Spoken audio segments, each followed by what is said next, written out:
Welcome to Archive Obscura. Please help us bring you more of this type of content by liking and subscribing.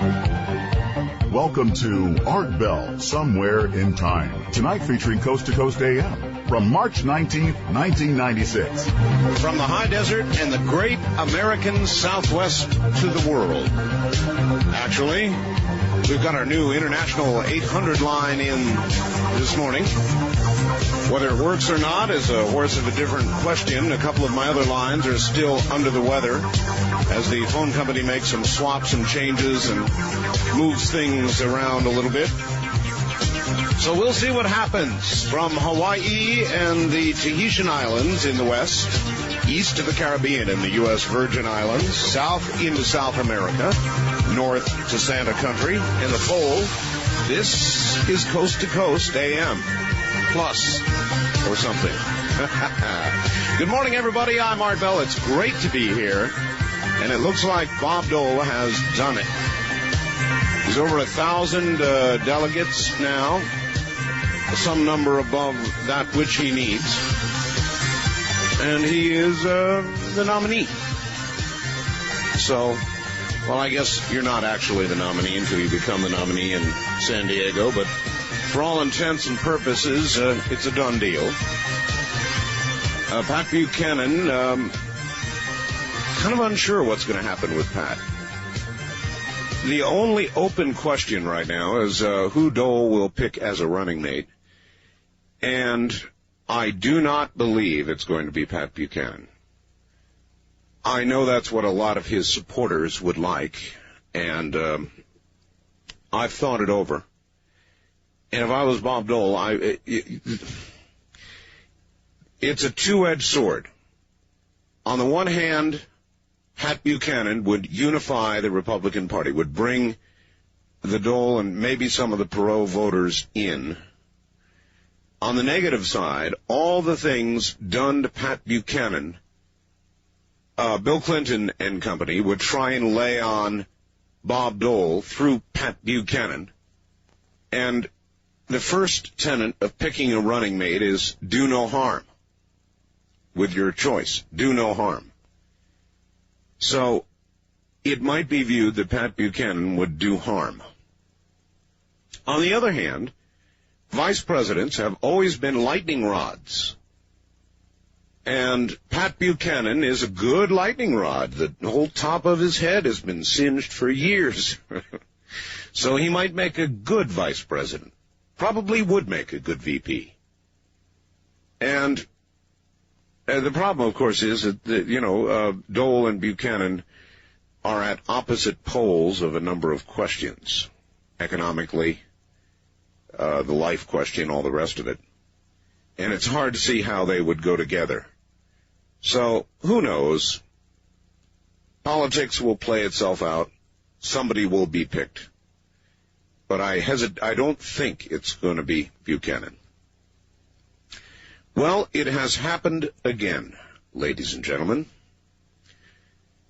I told you over the last couple days there was yet another cat under my house. As I mentioned last night, we laid out our Have a Heart trap. Thank you, the Los Angeles group that sent it to me, Humane Society. And it worked. Snap! At about 3 in the morning, I estimate, because at 4 o'clock in the morning, I went out to my window, and I shined my light out there, and there was a little orange fur ball in my trap. So, thankfully, things resolved themselves this time, and we did as we did before and carried the cat trap into our bathroom and put some stuff down, and it stayed there until 8 o'clock this morning, and we went to the veterinarian, and they gave our new cat, as yet unnamed, male, by the way, or at least was, gave our cat a test for feline leukemia, number 1. That came out negative, so then they proceeded to do the other things they did, and in the morning we get our new cat back, feral, to be sure, about a year old, but feral, definitely a wild cat, so this is going to be interesting. I did not want 3 cats. Had this one, like my last one, had feline leukemia, and if I'd had to put it down, I would not have gone out and replaced it. But this is Cosmic Cat. Maybe that's what we ought to... We're trying to think of a name for our cat. Maybe you can help out. Cosmic in the sense that when they come to you, how this cat got in, I mean, I've got a big fence up now, you know, and how it even got here escapes me, or it's been there a long time. I don't know. At first, we dangled some food in front of the trap, and he was smart enough to eat all that food. It was gone like a flash. Then back under the house, but he didn't go into the trap. Then about the middle of the night, he went into the trap, and we got him. So anyway, we've got him, and he's healthy, skinny as can be, because, he hasn't been, heaven knows, I don't even want to know what he's been eating under there. But he's healthy, according to the vet, getting all his shots and all that kind of stuff. Claws are going. Maleness is going, and he will be an inside cat. What will be interesting is how he will interact with my other 2 cats, who kind of hate each other. He may be an interesting addition, so we're going to see. We're going to pick him up in the morning. In the morning, we have a new cat. You can think of it. He's gold, well, orange, and he has gold eyes. He's really going to be quite pretty when he finally begins to eat. So now I have 3 cats. I didn't want 3 cats. I don't want this to turn into a cat house, but we've got 3 cats, folks. Another new addition to the family.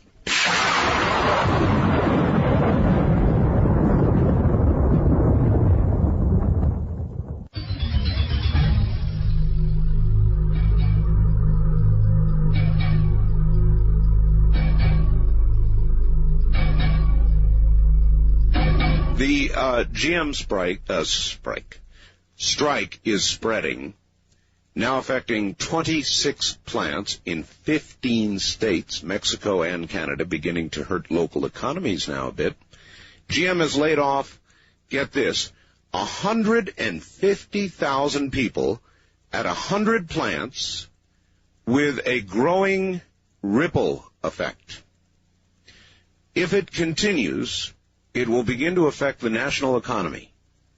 GM accounts for, this is amazing, GM and its associated industries account for $1 in every $100 in America.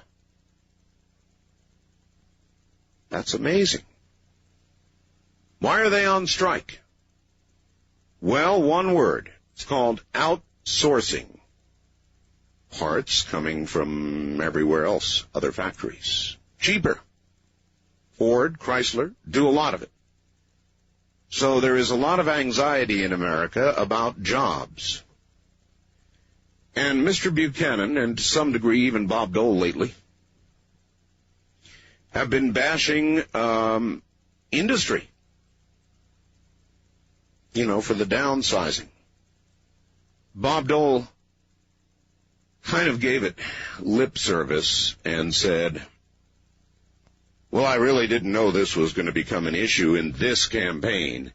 And what he really meant by that is, normally Republicans wouldn't make it an issue, and they wouldn't. Pat Buchanan has. Robert Eaton, who is CEO of Chrysler Corporation, finally got sick of it yesterday and had quite a say. He is one of Detroit's top CEOs, and he's tired of all the criticism being lumped on large companies that downsize to make them leaner and meaner, more profitable and attractive on Wall Street. And he says it's become open season on CEOs, and, says he, it is wrong. Now, I want you to listen to what he says, and we'll have a discussion, I'm sure, about what he says. Quote, it's partly because it's an election year, and beating up on Wall Street and corporate America is a cheap way to get votes or to sell papers. This is old-fashioned, empty-headed tub-thumping popularism. We've always had a PR problem in America. We just haven't found a way to dress up certain economic realities so that we can take them out in public. Making money is still considered tacky in some circles. It's called greed. End quote.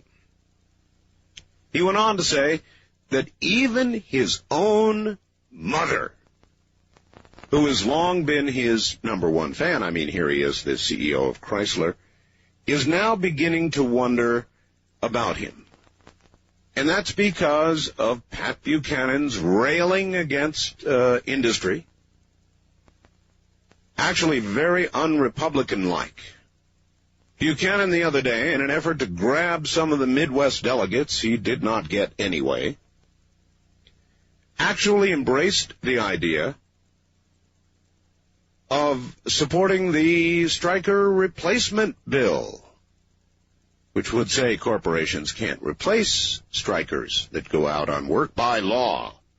They go out on strike, the law says the company can't replace them. It's ridiculous. It's an abridgment of the freedom of corporations. And they have freedom too, you know, they're supposed to. So, you know, freedom is not a one-way street. Individuals are not the only ones with freedom. Anyway, corporations really are nothing but individuals. They're entities. But, you know, there are people behind these entities, and they've got a right to make a decision. So you might bear in mind the words from Mr. Eaton. I thought they would probably generate a discussion. I'm sure they will. Listen to what he said again. It's partly because it's an election year, and beating up on Wall Street and corporate America is a cheap way to get votes or to sell papers. This is old-fashioned, empty-headed, tub-thumping popularism. We've always had a PR problem. We've just not found a way to dress up certain economic realities so that we can take them out in public. Making money is still considered tacky in some circles.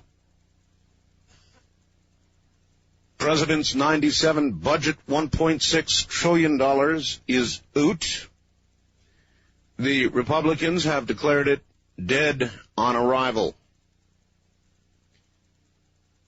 Now, we've made some progress regarding Richard Hoagland's Thursday news conference. And I'll read you a fax I just got. Dear Art, I'm trying to do my part to bring Mr. Hoagland's theories to the knowledge of the general public. I, therefore, called the Washington, D.C. number that was given out on your show last night, which is the Viewer Services Department, and listened to a taped recording that said Richard Hoagland's press conference was tentative, and that I should call back Wednesday, March 20th, to find out if they indeed are going to broadcast it.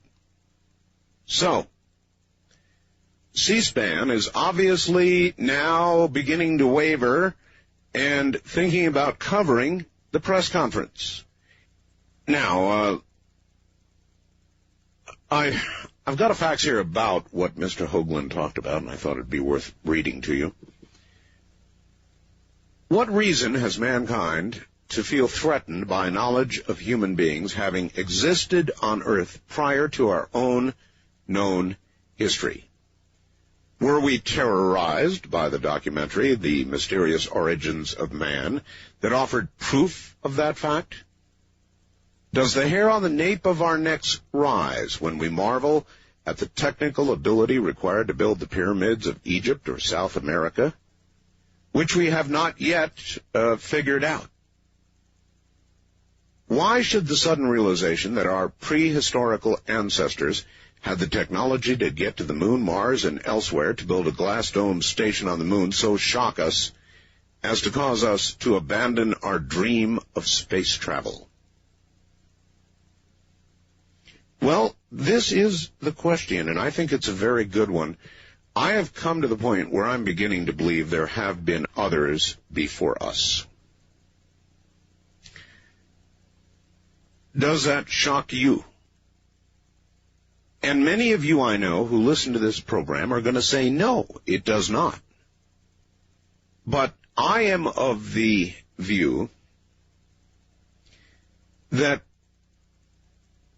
it would utterly disrupt everything about our world that we know and cherish and believe and have faith in. If there have been other civilizations of man that have come and gone, then obviously what we read in the Bible is directly challenged, isn't it? It doesn't mean there's not a creator, but the story of creation as we understand it is challenged. No question about it.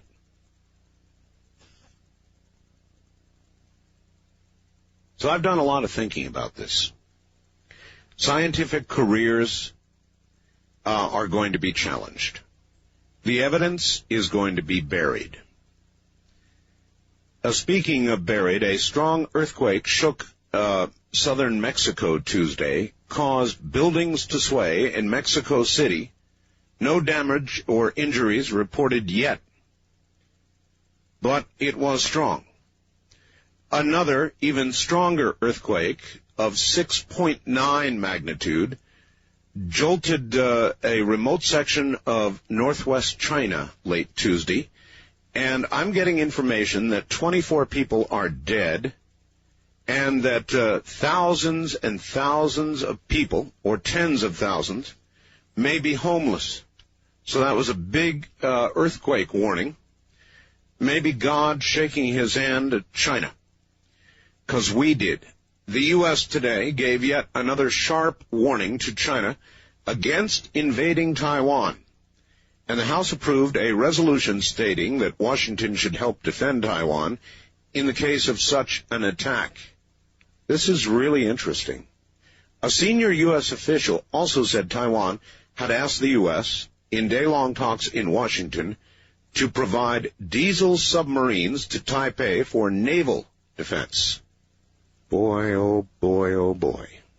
I'm concerned that we have a private assessment that the situation in China with respect to Taiwan is fluid. I'll use a simple word here, or a more obscure word. What I'm really trying to say is, I believe we've got an assessment suggesting that China fully intends to go ahead and invade.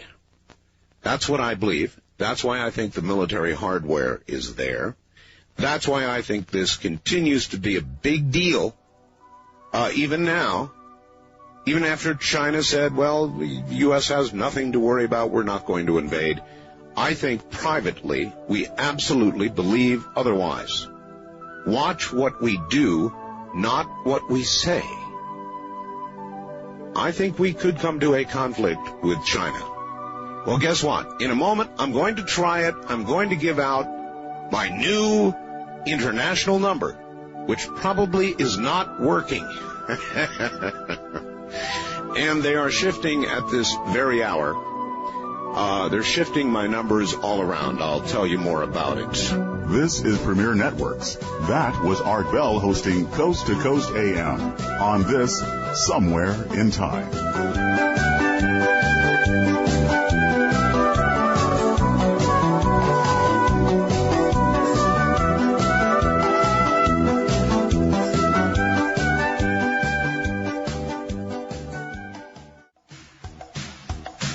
I'm Art Bell. Already the suggestions coming in. This is a pretty good one. Hey, Art, how about for your cat, a new name for your cat, Purrump. P-U-R-R-U-M-P-H, Purrump. That's actually not bad. What other name for a cosmic cat besides Cosmo? And then finally, probably the most practical suggestion of all. Art, when I was about 10 years old, we had a female cat. The cat gave birth to 6 kittens, We didn't know what to do. Didn't know how to give the cats away. My dad came up with an idea. Halloween came. And when the little small trick-or-treaters came jogging by, the sacks were held open, and they were given a candy bar, and you guessed it, a small kitten. Halloween is only 7 months away. Love the show, Ron. Yeah,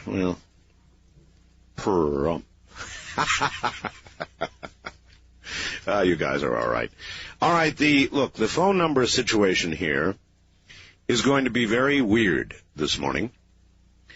And until you get used to it, it is going to be a little unsettling. And not quite what we have always called it.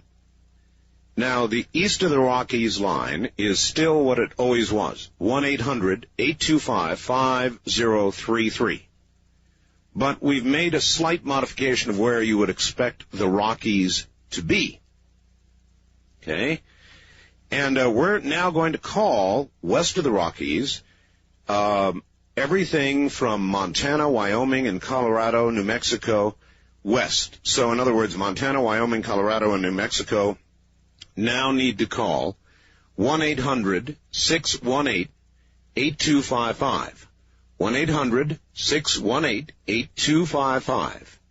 Everybody east of those areas calls 1-800-825-5033. And now, international callers, here's what you do. And we are now, as you know, carried on the Internet, real audio from WPSL in Port St. Lucie, and WOAI, the mighty one, on 1200 in San Antone. They both feed the Internet. And you can receive real audio, stream audio, by going to my webpage and jumping to either one of those sites, which means that they can hear us all over the place. If you are somewhere outside the United States, Canada, or Mexico, here we're going to try this. I don't know that it's going to work. You dial the U.S. code, whatever the U.S. code is, and then you dial 1-800-893-0903. Let me give that number again. International callers only. Please write it down. The number is 1-800-893-0903. But first you must dial the U.S. international code, whatever that is, your USA access number, first. And I'm not sure what our country code is. I ought to know our country code. But I don't. And then you dial 1-800-893-0903 from anywhere in the world except Canada, the U.S., and Mexico. So wherever you are internationally, give that a try, and we think we've got the line open, but we may not. We may not. So we'll continue to kind of plug that through the evening and see if it ever rings. So all of this is new. One of my wildcard lines appears to be out of service, and they are working on that. Otherwise, we'll kind of cruise around and see what happens. Open line, unscreened, unpredictable, I might add, talk radio. East of the Rockies, you're on the air. Hi. Hi. Hello there. I'm sorry, I was shocked to know I got in. This is Tamara in Wichita. Wichita, yes, ma'am. And first of all, I had two things to say.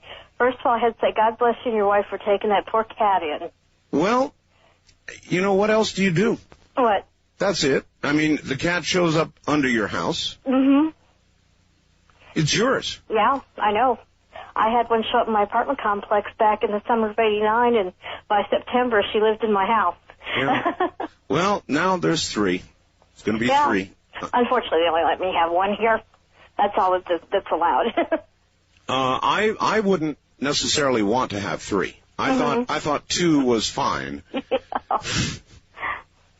Well, you know what they say. I know 3 is supposed to be a crowd, but you never know. It can be really nice. Well, there is, with my cats, there is no such thing as a sexual crowd. That's true. So I don't know that it'll be a problem from that point of view. That's true. All right, well, listen, thank you. Thank you, and somebody took my name. I was going to tell you to call him Cosmo. I think that's perfect. Cosmo. All right, thank you. It's so 60-ish, though. But, yeah, it is certainly cosmic. Cosmic. Hey, Art, with tensions rising steadily every day with China, where is this country's civil defense? You know, the civil defense we used to have. It has been at least 10 years since I've been I've seen any sort of designated fallout shelter. It's true, huh? If the country at this time is that ill-equipped to deal with this kind of national emergency, even if the country doesn't take a direct nuclear strike, dozens of nuclear warheads detonated surely could spread radiation over the jet stream. You know that's true. When was the last time anybody saw a designated shelter? Maybe they're just politically incorrect. West of the Rockies, you're on the air. Hi. How are you, sir? Okay. A wonderful show. I started listening to you the night you were talking about the well they exploded up in Oregon. And we laughed, and then when you compared it to the WKRP turkey thing, we were all hysterical, and I've been listening to you ever since. Well, it's actually, I repeated that story last night. That was funny. And it was funny, and if you think that's funny, you ought to see the video. You can get the video? I've got it. I don't know if you can get it. I've got one. There was about 4 of us listening to the radio. We were just looking at each other, and then when you compared it to the WK with Les Nessman, we just lost it. We laughed hysterically. I just called. I don't know what's more frustrating, the political campaign or trying to get through to you on the phone. I was at the gym tonight working out, and they had C-SPAN 2 on, and they were doing the immigration law, yes. And they were all up there showboating and, giving their time and conceding their time and getting up and arguing, and we were all just looking at them, and one of the people in the gym said, whatever happened to the Committee on Un-American Activities? And half of us didn't know what he was talking about. And he said that when he was younger, during the Truman years, there was a governor, a Senator McCarran from the state of Nevada who had a lot to do with starting the Committee for Un-American Activities, and he said that they rooted up and got rid of a lot of people in politics who were actually harming this country. Do you know anything about that? It was kind of a communist chasing kind of deal, Uh-huh. And it just, as you said that, it brought to mind a question. If there was a committee on un-American activities today, who do you think they would be looking at? Well, I'll bet you Louis Farrakhan would have been doing a little testifying there, huh? Louis probably would have been up having to explain himself. Committee on Un-American Activities. You'd have to wonder in these modern days who would be called before it. Maybe not for the traditional communist-chasing reasons of the past, but surely a lot of people could conceivably be called to testify before such a committee. East of the Rockies, you're on the air. Good morning. Hello there. No, you're not. West of the Rockies, you're on the air. Good morning.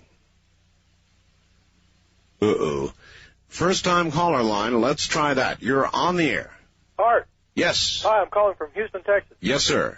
I heard you say about that the earthquake in Mexico City. Yes. And I was wondering if you knew what time that was, because my wife and I felt a small rumble about 10 o'clock tonight. Where are you? I'm in Houston. Houston. Yes.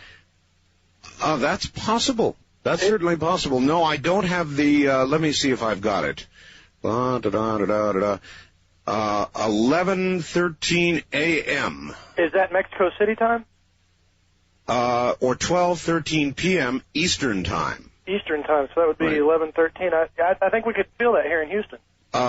Really? I think so. I live on the 3rd floor, and we felt a small rumble Well, that might have been it. The hair on the back of my neck kind of stood up when I heard you say earthquake. Cause Oh, yes. I was thinking it was here in Texas, but...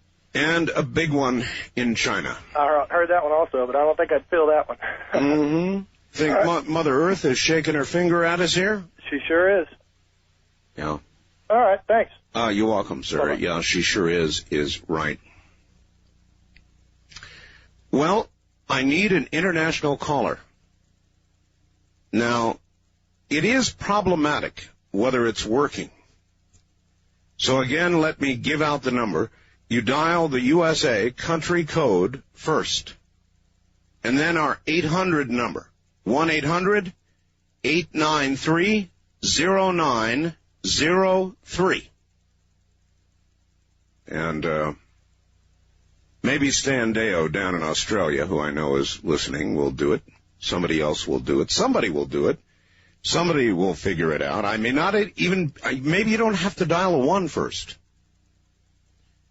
But you guys figure it out. Wherever you are in the world, dial the USA country code and then 1-800-893-0903. That's 1-800-893-0903. We'll see. East of the Rockies, you're on the air. Hi. Hello? No, guess not. West of the Rockies, you're on the air. Art, wow, twice in the last 2 or 3 minutes. I was your errant West of the Rockies call a few minutes ago. I can't believe it. Okay, quick question. Do you think the world will end with a bang or a whimper? You mean you called a few minutes ago? Yeah, and You're not allowed to call twice, sir. No, I didn't get through. Oh, I see. But right as I hung up, I heard you actually picking me up, and then I heard you get dead air. Oh, that's right. On Yes. West of the Rockies. Wow. Yes. Twice, and people complain about being able to get on your show. Twice in the last 2 or 3 minutes I got through. So, anyway, how will the world end, do you think, with a bang or a whimper? A bang or a whimper? It's a philosophical question, I know. I'm not even sure it's going to end. Well, it's just... Okay, one quick thing on your cat. How about the name Moonshadow? No, we've already got a shadow. So then it would become Moon. That would be repetitive. Okay. Yeah. Good night. All right, good night.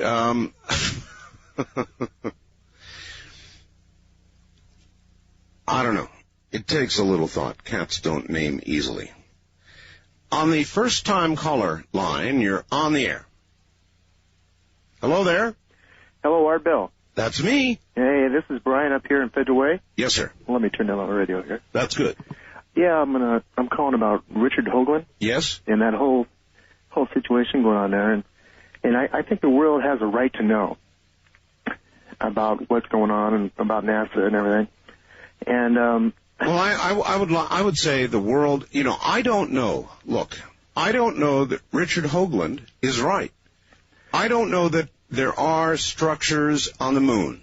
I know there's the face on Mars, structures, but I'm not sure all of this is right. I think the world should have a right to make up its own mind. Well, you're right. But at the same time, I believe that there should be something in writing that allows the world to have the information at hand. Meaning, if I was to ask you, you were saying that the world might become unraveled with this kind of knowledge. I just think... Oh, I do, yeah. Like if my parents were holding back information that I had, deadly cancer, and I didn't know, I'd be kind of upset. And I believe that the world that we live on is slowly moving to the stages where that, it is cancerous. And if it means getting this knowledge out and letting us speed up our space technology, letting us expand our horizon throughout the galaxy. Let's examine a little bit what it really would mean, sir. If there had been people here many times before, if they had achieved a high technological state and then been wiped out, what would that mean for us? Well, it would mean we probably need to find another place to live. It might mean that any technological civilization has a certain shelf life. Think about that. that things do not simply go on forever. That as a natural progression of technology continues, at some point, whether it's in genetics or with computers or with the environment or whatever it is that a technological society begins doing that it ought not be doing, it ends up getting wiped out almost automatically. That would not be good news for mankind, would it? Or you might conclude that it would give us an opportunity to do some research, find out what wiped the last ones out, and try and avoid the same pitfall. I don't know. It would challenge every paradigm and tenet that we now believe in. Archaeology, our own origins, our religions. It would be pretty heady stuff.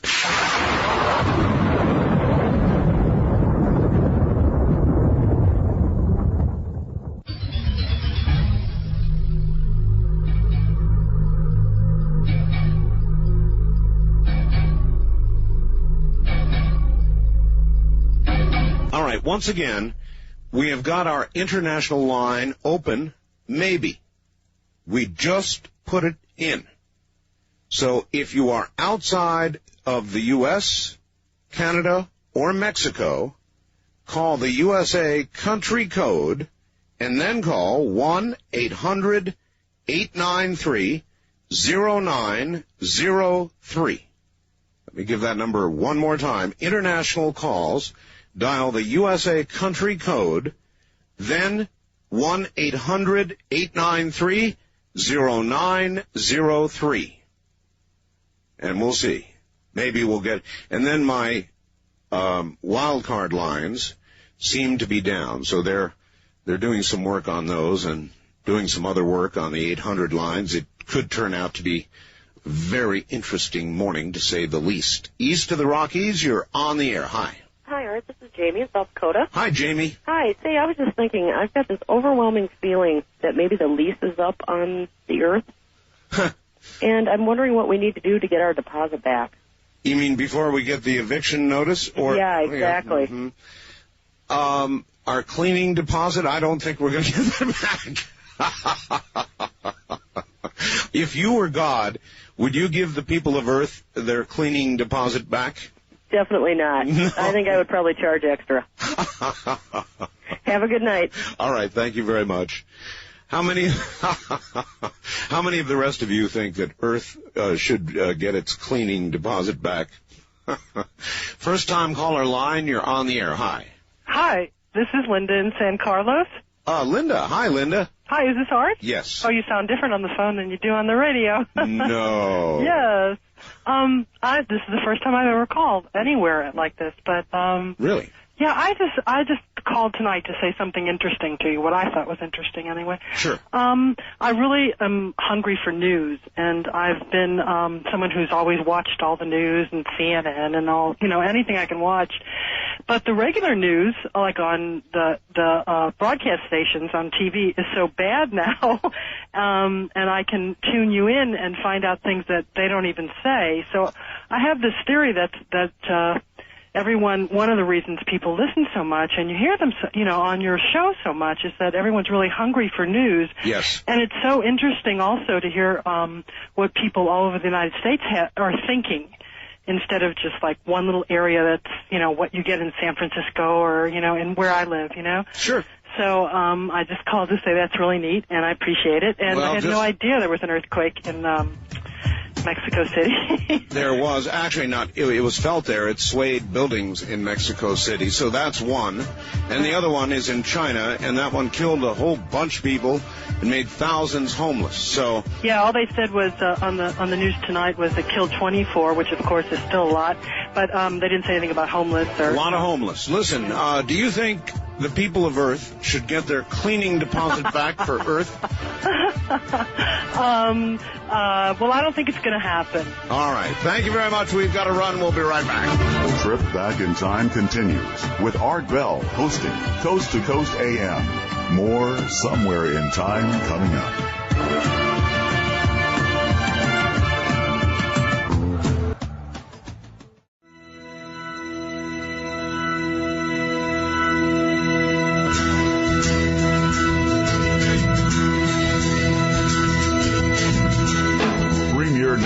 presents Art Bell, Somewhere in Time. Tonight featuring Coast to Coast AM from the 19th of March, 1996. Hi, everybody. Well, this is going to be a strange telephone night, I can tell you right now. Let me tell you what's going on. It's going to eventually be very neat. We have a new international 800 line, and here's the way it works. Whatever country in the world you're in, you dial the USA direct number. For example, in Japan, you would dial 0039-111. From the United Kingdom, you would dial 0500-890011.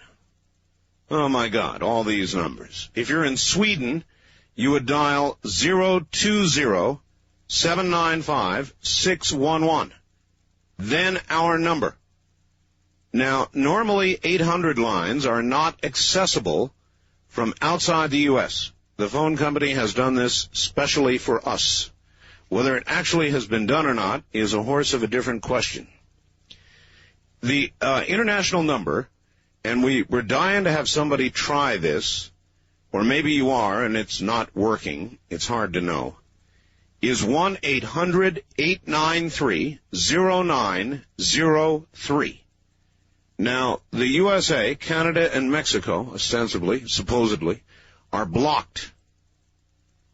But if you're listening out there on the Internet worldwide, the number is 1-800-893-0903. And let me say one more time, what you do first is dial the USA direct number.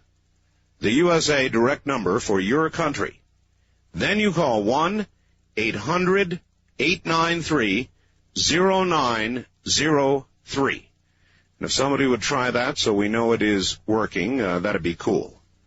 Also, we have carved up the east and the west of the Rockies line a little bit, so that people west cannot call the east line, people east cannot call the west line, and so forth.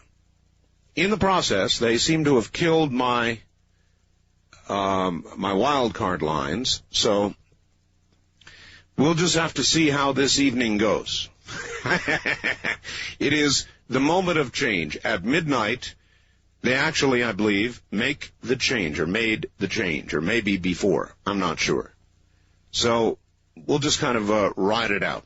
Otherwise, we're talking about anything you would like. I just got a fax. I would like to confirm this from Peggy in Van Nuys, California. Art just had an earthquake in the valley. And that's all it says. So, I don't know. West of the Rockies, you're on the air. Hi. Good morning, Art. Good morning. Tim in Denver. I finally made it back. You made it in. Yes, sir. Okay. Just a couple comments on your book signing and a couple questions. Okay. First of all, I hope Mike Seattle's listening. He took plenty of pictures and I took quite a few. I hope we get to swap them. And well, I hope you guys to you. Yeah, I hope you guys will send me some. Oh, of course.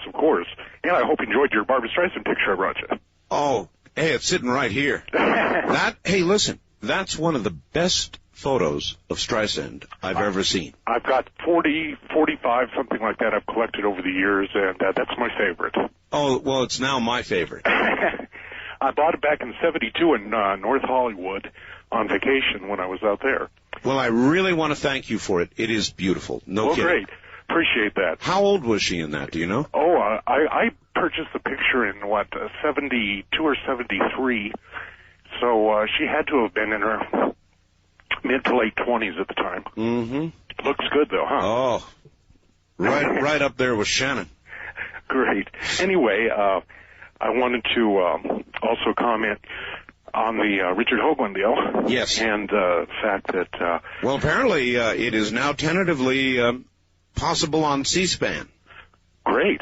I really hope they carry it. I plan on calling tomorrow and putting my 2 cents in. Thank you. I think that,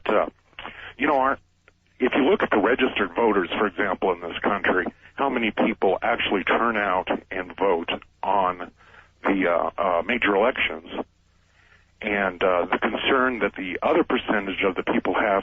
How is this, this statement or the press conference Thursday is going to affect, again, a certain percentage of the people, and the rest of them are just going to blow it off. People today, unless it involves them in their everyday life, unless it concerns them personally, they really don't care if there's new buildings on the moon. I just really don't think they care. I find that hard to believe. I really think that's true. I think there's a small percentage, like I said, look at the small percentage that votes in our country. Everybody else, puts it off on that other percentage. If there's buildings on the moon, let other people worry about it. It doesn't concern me. And that's really sad. It really is. The discussion group that we had in line while we were waiting to see you, the neat thing about the 6 or 7 people that I gathered with, and I think that's the way it kind of went all the way down through the line. Yeah, oh, sure. Was that none of us really all agreed with you on everything, which was kind of nice. We all agreed that you had a certain integrity. That's why we listen, a concern for people and a real insight into what's going on. But we didn't necessarily agree with you, and I thought on every single point that you make. Well, if you did, it would be pretty boring. It really would, and it shows, I think, the overall audience type of feelings they have towards the show, that they listen to you not because of your opinion or how that matters to them. They listen to you because of the way you present everything, and the regular guy type of attitude with extraordinary talents and an extraordinary condition, which I think you are, being able to speak to so many people in a vast audience night after night. It means a lot. And well, thank you. And again, for the Streisand beautiful picture, I really thank you. Well, thanks for having it in Portland. It made my vacation. It was a great week. Take care, my friend. Yeah, thanks, Art. Right. The Portland thing was unbelievable. Absolutely unbelievable. It's still settling in on me, and I was awed by it, and I thank you all. It was amazing. I mean, it was just amazing. Thousands of people. Thousands of people. I'll tell you a cute story.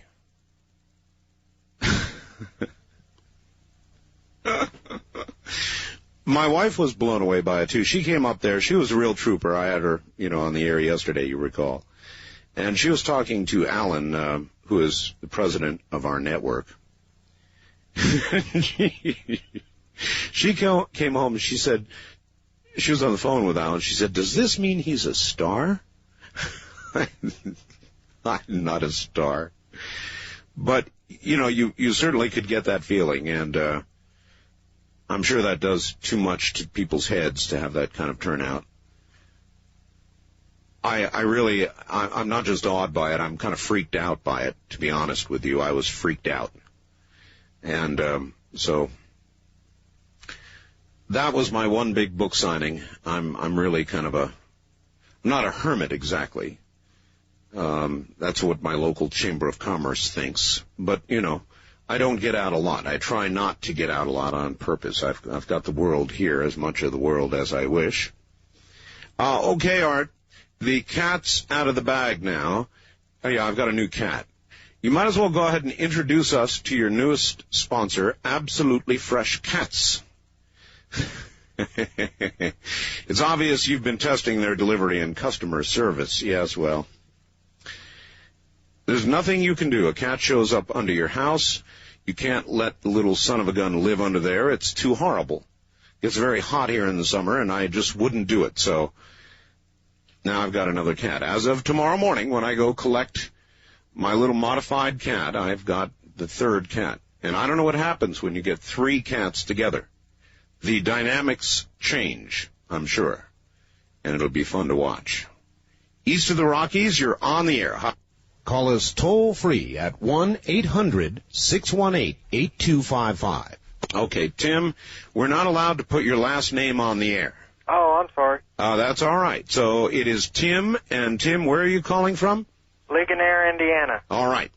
I called, I guess about a week ago, and you said, where is that at? And I told you that I'd never heard of it before until I moved here, too. Right. Yeah, well, it's up by Fort Wayne. Okay. Well, I mean, it's like Pahrump. Who knows where that is? I got an idea for a name for your cat. Mm-hmm. Cusco. Ooh. Or is that too, No, that's not bad. That's not bad. That goes on the immediate high list. Well, I figured, male cat. Oh, no, that's really good. Yeah, he's probably been listening to your program, and he probably wanted to come to your house. Kind of the way Cusco did. I'll tell you what, that goes to the top of the list. I wanted to ask you a question. Yes, sir. About 2 years ago, I first heard your program, I believe, when I was on a road trip driving to Iowa. Oh, yes. And you had a program on in regards to, you were interviewing some guy, and you were talking about the government's involvement with extraterrestrials and technology discovered when basically with the government's involvement within investigating extraterrestrials and secret project underground. Does that ring a bell? Well, in a general sense. I only caught bits and pieces of the program, and I was trying to get through to you to ask you if you recall it and what it was about. No, I'm sorry. I've done so many programs of that genre that it rings a bell, certainly in a general sense. Mm-hmm. It had something to do with aging technology. The government was withholding about aging and space and time travel. All right, thank you.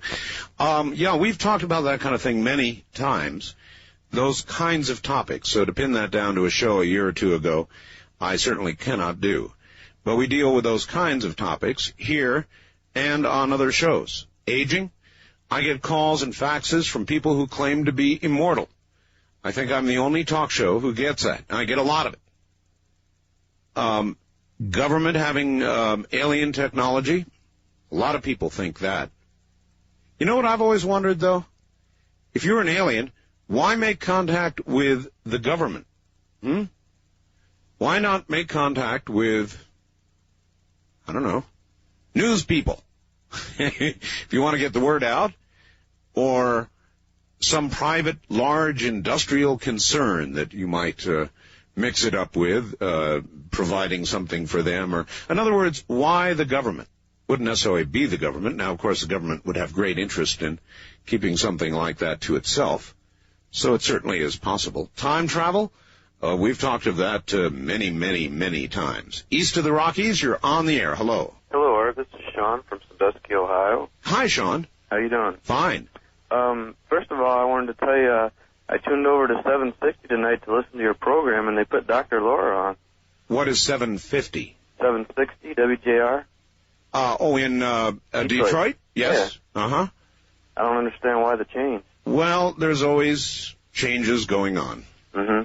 And I don't know that it represents a change. Usually we find out that wrong tape got played or a satellite feed is down or something like that. Well, anyway, I got you on 1180, so I think that's out of New York. That's true. And I was wanting to tell you about the weird weather we've been having here today. Yes? It's like, right now it's 34 degrees and it's pouring down snow. And it's been thundering and lightning, too, all day long. Rain, I think, pours. Snow falls. Yeah. But this is so weird, Art. It's been thundering, lightning, heavy snow, and the power's already went out several times tonight. I've heard fire trucks go up and down the road. And from what I understand, Detroit's getting pounded by somewhat of a blizzard right now on the road. Road conditions are terrible. Well, anyway, I just thought I'd call and share that little bit of information with you. All right, appreciate it. Part of the quickening. All right, thank you. All right, thanks. Take care. Well, it's just a late spring storm. I'm not sure it represents the quickening. It's a late spring storm. But when you look at the weather patterns as a whole and what's been going on, there are reasons to be concerned. Somebody asked before the top of the hour, and I thought it was a real good question. If mankind's reign on Earth is ending, if it is ending, do you think mankind deserves to get its cleaning deposit back? West of the Rockies, you're on the air. Hi. Hey, Art, this is Rich. Yes, Rich. From Alamosa, Colorado. Yes, sir. You know, I started listening to your show around January, and when KFSO and 560 in San Francisco had you first on. Oh, yes. And I started recording the interviews you had with Gordon Michael Scallion, and then in May I made up my mind that I was going to retire from the federal government and get the hell out of Dodge. Really? So it took me 6 months to get out of California, and I finally got down to Alamosa where we're going to build a house. But I just want to thank you for having a program that's going to be so informative for the public. Well, I appreciate that. Those are good words, and we just try to have an open program, and whatever occurs here occurs. It is that simple. Oh, absolutely. Yeah, and the weirdest thing was that I was doing 2 houses to get out of California, and I was restoring old 40 Woody in the garage, and every day I kept you on the radio, and in May they had an early out on the 25th. I applied on the first they accepted. On June 1st, or June, the last day of June, I got out, and I'm here now. So I just want to thank you for having a great program. Well, I'm glad you could take us with you. Well, I'm listening to you on my ATS 818CS, and I'm talking with a 900 cycle from Bob Crane's place. So. Very good. All right, my friend, thank you. Have a good one. Take care, and we'll be right back.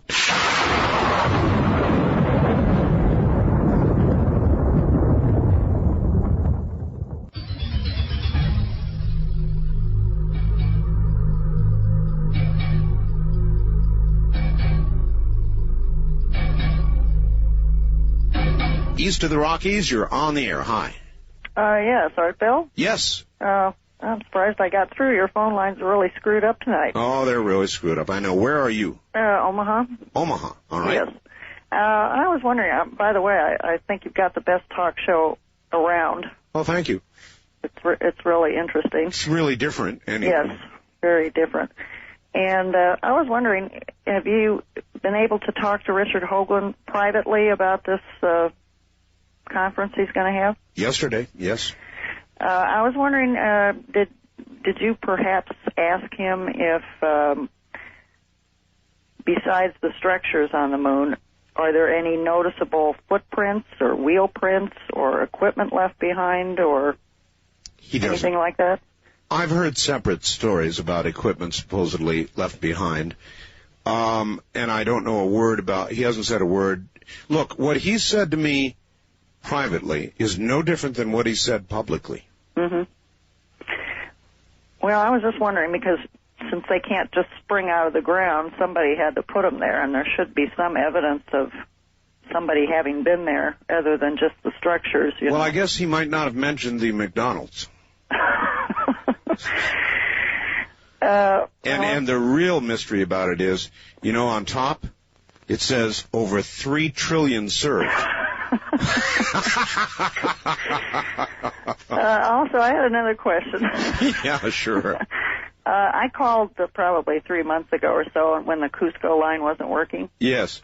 And I asked you then about if you had asked Bob Schell if he had talked to the alien autopsy photographer. Yes. Did you ever talk to him and find out whether he had? No, we're going to have Bob Schell back on, and I believe the answer is he may have. Oh. So there's a reason to have him back on. Is he going to be on soon or? Soon. Like within a week? Month? Now you're pushing me. I don't know. Soon. That's okay. Soon. Okay. Okay. You'll have to settle for soon. Until I get a date, I can only say soon. Uh-huh. All right? Okay, thanks a lot. Thank you, and take care. 3 trillion serfs. See, there you go. You want evidence of a prior civilization? How about that? An old McDonald's on the moon, absolutely riddled with craters and impacts, but still enough of the sign left sort of swinging for no discernible reason without much gravity, like in the old Western days, the broken down old place, where the sign says over 3 trillion served. Now, that would give mankind a big reason to worry, wouldn't it? East of the Rockies, you're on the air. Hi. Hello there? Well, that's a...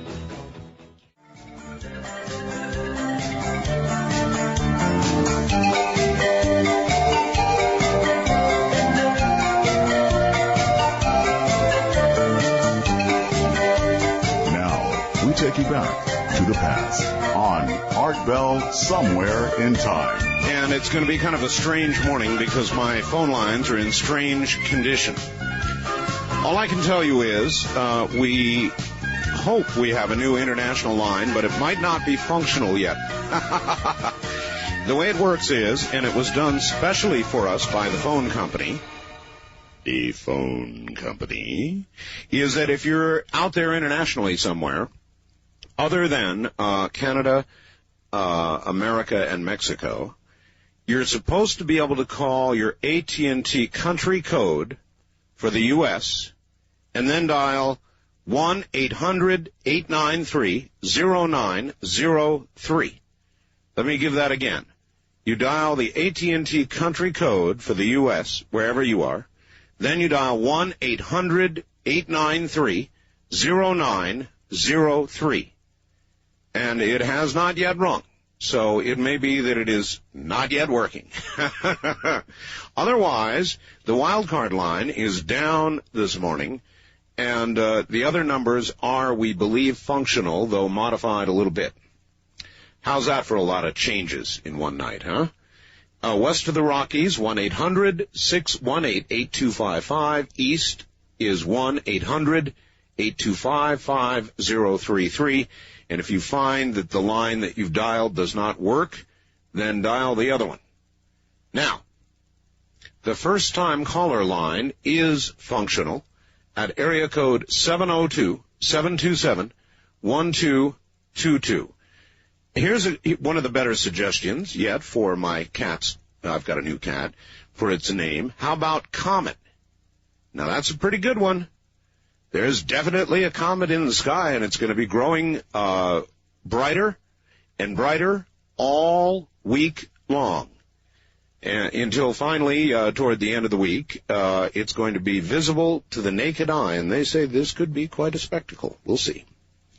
And then this, yes, Art, there was a quake somewhere between 3 and 4, reported by KNX Radio, felt here in Thousand Oaks. Wasn't big. But after the big one 2 years ago, they all unnerve me. Well, there you are. I've also got the results, and Pat Buchanan did not win in Michigan. I don't know who sent that. With 100% of the precincts reporting in Michigan, Buchanan got 34% to Dole's 51%. Everybody else single digits. So Pat did a good 34% there. In Illinois, he did 23% to Bob Dole's 64%. In Ohio, I can't read the percentage for Buchanan, but Dole did 66%. In Wisconsin, Dole 53%, Buchanan 34%. So Buchanan's base appears to be holding, which is very interesting, and is going to be a factor. Now, what do you think Bob Dole does about this? Does he allow a fight to go on in San Diego, through California, into San Diego? Does he, and I understand the Buchanan camp has the hand out, saying that he'd make a good vice president for Bob Dole. Maybe he would. Maybe he would. It would unify the party, for sure. But the people in the Dole camp might consider him a liability, and the first tenet of ever picking any VP is that he do no harm. So I don't know. What do you think? West of the Rockies, you're on the air. Hello. No, you're not. Well, we're going to have phone troubles all morning, I think. East of the Rockies, you're on the air. Hello. Hi, Art. How's it going? Okay. Turn your radio off, sir. Okay. It is off. All right. Yes. How's it going today, Art? I just said fine. Oh, okay. Did you happen to catch Dana Carvey on Larry King Live the other night? No. He was doing some a pretty good of his normal shtick, and I wondered what you thought of his impressions. I don't watch him, so I don't know. You don't know? No.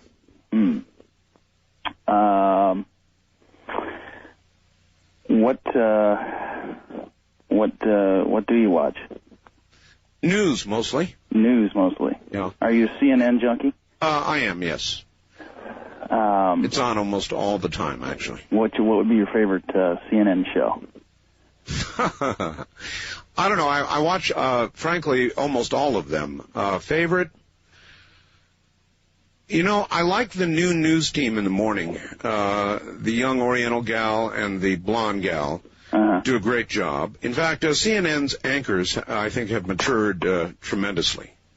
I appreciate your call, sir. Thank you. That's an interesting question. I thought the blonde, icy one and the young Oriental cute one were a good mix. Then I like Bobby Batista, and I really like her style with the anchor that she works with, and I can't think of his name either. But I think they're very good together, and they have really matured well. CNN Presents on Sunday is consistently a good on-the-edge program. The political commentary they have is good. I'm a CNN junkie, and when I can stand it, C-SPAN, but I get angry watching C-SPAN. When I watch our political process in action, I get angry. I don't know about you, but it raises the hackles on my back to watch, and I actually end up getting angry. East of the Rockies, you're on the air. Hello. Hi there. Hello. I'm from Nebraska. Yes, sir. Yes. We got a good name for your cat yet? Well, the two I like best so far, I think, are Cusco and Comet. Are you a fan of Deep Space Nine? To some degree. Not as much as I was Star Trek. Not as much as Star Trek. Right. I was thinking of the one who is neither he nor she, who's Dax. Fitting, I suppose. Yes. Well, I won't keep you. All right, friend. Hang in there. Thank you, in Nebraska. First-time caller line, you're on the air. Is this Art Bell? Yes. Oh, this is Joe. I'm from Oregon. Hi, Joe. I have two questions I want to ask you real quick. Is All that right. okay? Sure. My first question was about Pat Buchanan. I've kind of been in his camp the whole time. Right. I've kind of thought, don't you think he would be a better negotiator or what do you call it, debater with, as far as going against Clinton and stuff? Hell yes. So why don't they make him the vice president? I think that would be a great idea. Well, that is being considered. The Buchanan camp has the handout now saying he'd be a valuable part of the Dole administration. The decision is going to be Bob Dole's, and it is not an easy one to make. I hope they make that one. That'd be a good one. Okay, I have a kind of a funny question for you. Sure. I went to a meeting tonight. I went and saw an Amway plan tonight. Have you ever seen an Amway plan before? I know about Amway. I've never sold it, and I've never been to a meeting. Oh, I was just kind of curious what you thought about it. Well, I guess a lot of people get to make a lot of money. Well, I just saw it tonight. It looked kind of interesting. I just kind of curious what you thought. I've never sold it, so I can't tell you, and I can wish you luck. I guess it has worked for a lot of people. That's one thing I've never done. About the only thing I can think of I've never done is direct sales. Actually going up and knocking on doors, that kind of thing. But just about everything else. So that's one thing I've never done. I don't know. What do you think? Cusco or Comet? Anyway, lots to talk about. And if you were Bob Dole, what would you do at this point? Would you choose Buchanan thinking a vice president is a good attractor for lightning, would you choose him because you would bring back this 25 or, well, in fact, there's a good question. If Buchanan was the vice presidential running mate of Bob Dole, would that bring you into the Dole camp? Because I've had people calling this program saying, I don't care what happens, I'd no more vote for Bob Dole than the Man in the Moon. Well, what if the Man in the Moon's running mate was Buchanan? Then what? Anybody want to answer that one? First time caller line, you're on the air. Hi. Hello, Art. How you doing? This is Rich from Spokane. Yes, sir. Oh, I was thinking a name for your cat would be like Krypton. Krypton? Yeah. The thing that crippled Superman? Sure. I was going to ask you another, I would say, off-radical thing, you know, like about the HAARP project. Sure. I was wondering what would happen if those guys over in Montana, those militia people, yes, if they was to make a plan and just go up there and blow it up, what would that happen to all the people that write about it? Well, I just don't think it'd be a good idea for them to blow up anything. I don't think it would either, but I was just wondering what would happen if anybody would blow it up, since the way people talk about it, they don't like it. Well, I think they'd go to jail. Yeah, they probably, if they got caught. But what about the things that the HAARP people are going to do? I mean, if they're going to cause damage to the society. One thing, blowing up HAARP would not be easy. It is an antenna array that is gigantic, covering great amounts of geography. So I'm not sure how you do that. Well, I wouldn't know how you do it either. This thought just crossed my mind because I think, well, what the book talks about, you know, I would say it would be just about criminal, what they're going to do to the society. Every time I start talking about HAARP now, I get this, my head. Yeah. You know, beginning to wonder what it is. Yeah, I do too. All I do is I say the name HAARP. Well, I know about I went to electronics school, and I know about when they talked about the 30 cycle per second frequency. These are things that are horrendously irritating to human beings. Thank you very much for the call. They produce an irritation. These low frequencies produce a great irritation in all humans, perhaps a less civilized state. That much is pretty well documented scientifically, as a matter of fact. All right, we'll be back in a flash.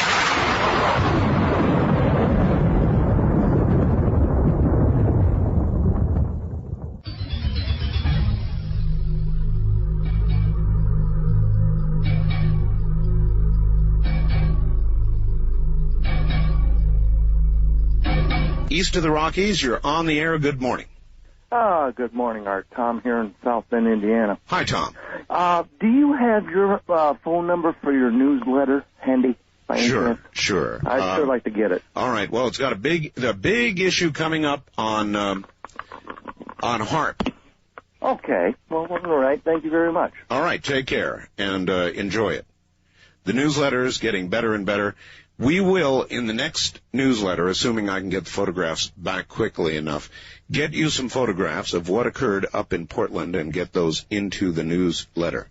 But coming up in this edition of the newsletter, we're going to have pictures of HAARP, pictures of the Aurora, a story by Dr. Begich about HAARP, and a interview with the program manager for HAARP, Mr. Heckscher. And so it is a very HAARP-loaded issue. Oh, there we go again. Well, they must really have a narrow beam width going there. First-time caller line, you're on the air. Hi. Hi, Art. Great show. Thank you. Welcome. This is Dale from Michigan. Yes, sir. I couldn't get through with your East of the Rockies 800 or the other one. You couldn't? Could not. What did they when you dialed it from Michigan, what did it say? It said, caller, you're unable to go through this line by calling this number. Okay, you got that when you called 1-800-825-5033? Correct. Oh, boy. However, I am a first-time caller, so this is the proper line for me. It is, but it tells me that things are not working out quite the way we thought they would. I was surfing the web today, and came upon your page. What a wonderful page it is. Oh, it is nice, isn't it? And I did get a chance to download the Hoagland gifts. Yes. And I took a look at them, and boy, I tell you, it's hard to decipher what's on them. Well, it is. And what you've got to do is you've got to have somebody explaining what you're seeing to you. Okay, and that supposedly is going to happen in the press conference. If it occurs, well, I mean, the press conference will occur. If it is covered, then you will see it. Okay. Well, I did call C-SPAN this morning. Thank you. And they informed me that they don't schedule their programming until the day before. That's right. So they suggested everybody give them a call Wednesday. Yes, which number did you call? Do you recall? I don't have it in front of me. It was the one on your homepage. Okay, good. And also, I got a chance to talk to Stanton Friedman today. No kidding. Yes, and he said he's been on your show before. Oh, yes. He has a new book out, and he said give him a call. Where are you in Michigan? Grand Rapids. Grand Rapids. Yeah, I'll call Stanton. It's been a while. It's probably time to have him back on again. Yes, he's an interesting character. I should say. All right, thank you. Okay, bye-bye. Take care, and everybody needs to call C-SPAN today. It will be the day of decision, and I know they have it tentatively scheduled. By the way, the satellite with the tether is now history. It re-entered the atmosphere and burned up on re-entry, I am told. West of the Rockies, you're on the air. Good morning. Hello, Art. Hi. How about getting back to your cat itself? You never invited it to your house, so it's either a squatter or a stowaway. So I think a good name might be Stowy. Stowy? Yeah, that's not bad. I'll put that on my list. Okay, yeah, have a great day. Okay, take care. People trying to name that cat. I like Cusco or Comet. Comet is pretty good. This is the week of the comet. That's a big comet coming in. They say it could cover 1/4 of the sky. Now, wouldn't that be a sight? Something to see in our lifetimes? Then, of course, back further, and still coming this way, is the mighty Hale-Bopp. So it is the age or the day of the comet. First-time caller line, you're on the air. Hi. Yes, is this Art Bell? It is. Art Bell, my name is Ken from Seattle, Washington. Yes, sir. And I just wanted to call and let you know that I had sat with Max 2 different times. Max the Crystal Skull. Yes. And it is quite a phenomenon to sit with him. You can feel an extreme power coming from him. Really? Yes. Now, how do you know that there was real power coming from Max and not sort of a psychological... You feel it for about a week and a half afterwards. Really? And your eyes get real light, like they glow. Really? Yes, and you feel like you're... my wife and I, we felt like we were actually drifting as we sat with him. I don't know how else to describe it. We were just kind of drifting off, kind of floating, maybe. Cool. Really a neat thing, and I wish I could have got down there to Portland to visit with you and meet you in person, but just couldn't do it, We had to work, so. All right. Well, listen, I thank you for the call, and that's very interesting. I do not rule out such things. Max the Crystal Skull is 13,000 years old, allegedly, and is owned by Joanne Parks, and I interviewed her, and it is interesting. Everybody like this man who has been in the presence and has touched the skull. Even people who have seen the photograph, and that photograph, by the way, is available on our bulletin board service.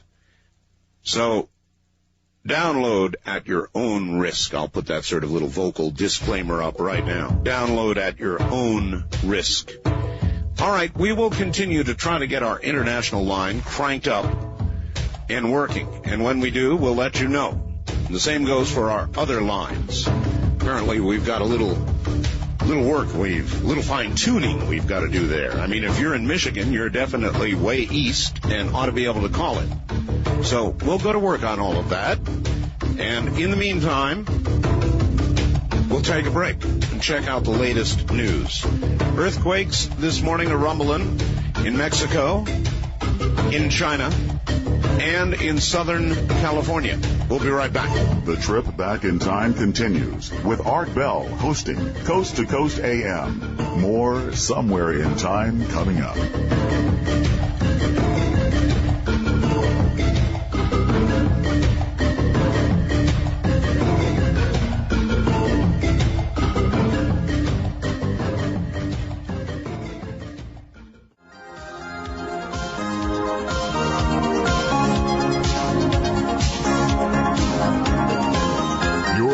To Art Bell, Somewhere in Time. Tonight featuring Coast to Coast AM from March 19th, 1996. Good morning, everybody. It's good to be here. I am Art Bell, and there's plenty to talk about, and I'll update you on a lot of it in just a moment. We are going through a great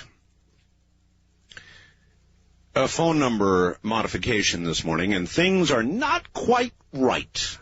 We have a new international line, and I'm going to tell you how it's supposed to work, just in case anybody can get through. But they tell me it is not yet working. Internationally, it's going to be a lot of fun. They will get it working. They will. I trust they will. They're doing this specially for us.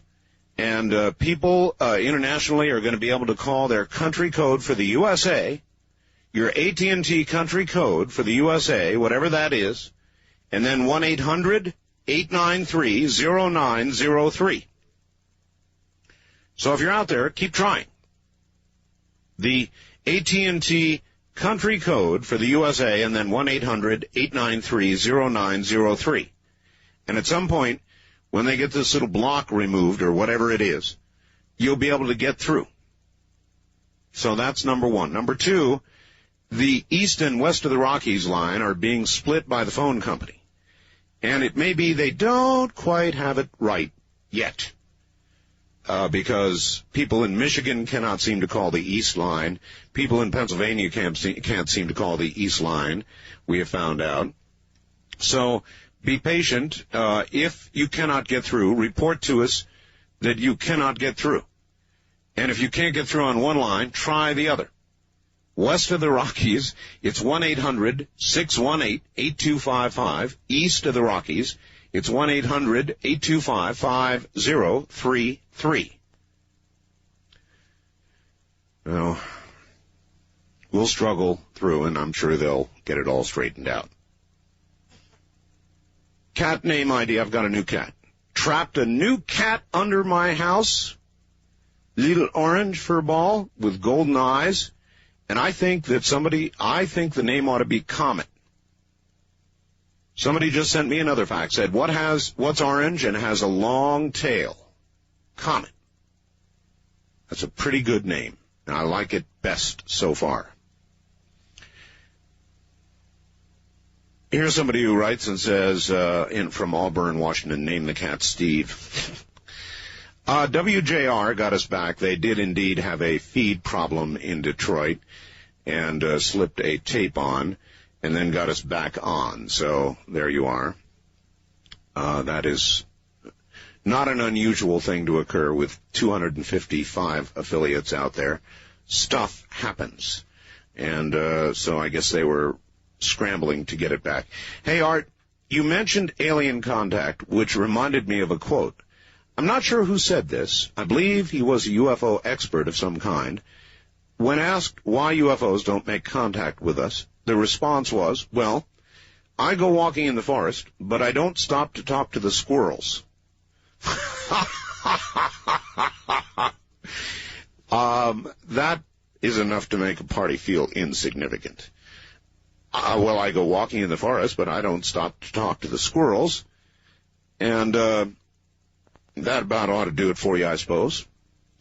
By the way, do not call our wild card line tonight because it is non-functional. So we have a very dysfunctional telephone system this morning, and we'll just it'll be catch as catch can. Another fact, as you know, there have been earthquakes. A big one in China, a moderately strong one in Mexico, and now KABC, my affiliate in Los Angeles, reporting that it was 4.0 near Newhall, just a little ways from Newhall where it was epicentered. And it was quite palpable. Good word. That's from Joan in Thousand Oaks. So there you have it. Then this, I see, WJR. WJR has indeed been having problems with its satellite feed, apparently due to the weather. They're having a lot of snow. Oh, that's what it is. That's what it is. Now listening to you from Ypsilanti, Michigan on WJR 760. What happens is it snows and the snow fills up the satellite dish. And when it does, the parabola, or the curvature of the satellite dish, is artificially changed by the snow. And it promptly stops working. And so usually what's got to happen is they've got to go out there with a broom and sweep the dish off to keep the parabola so that the focus of the signal being picked up is put back into the LNB or LNC, or the focal point of the dish, technically. West of the Rockies, you're on the air. Hi. Hi, Art. This is Pete in Portland. Yes, hi, Pete.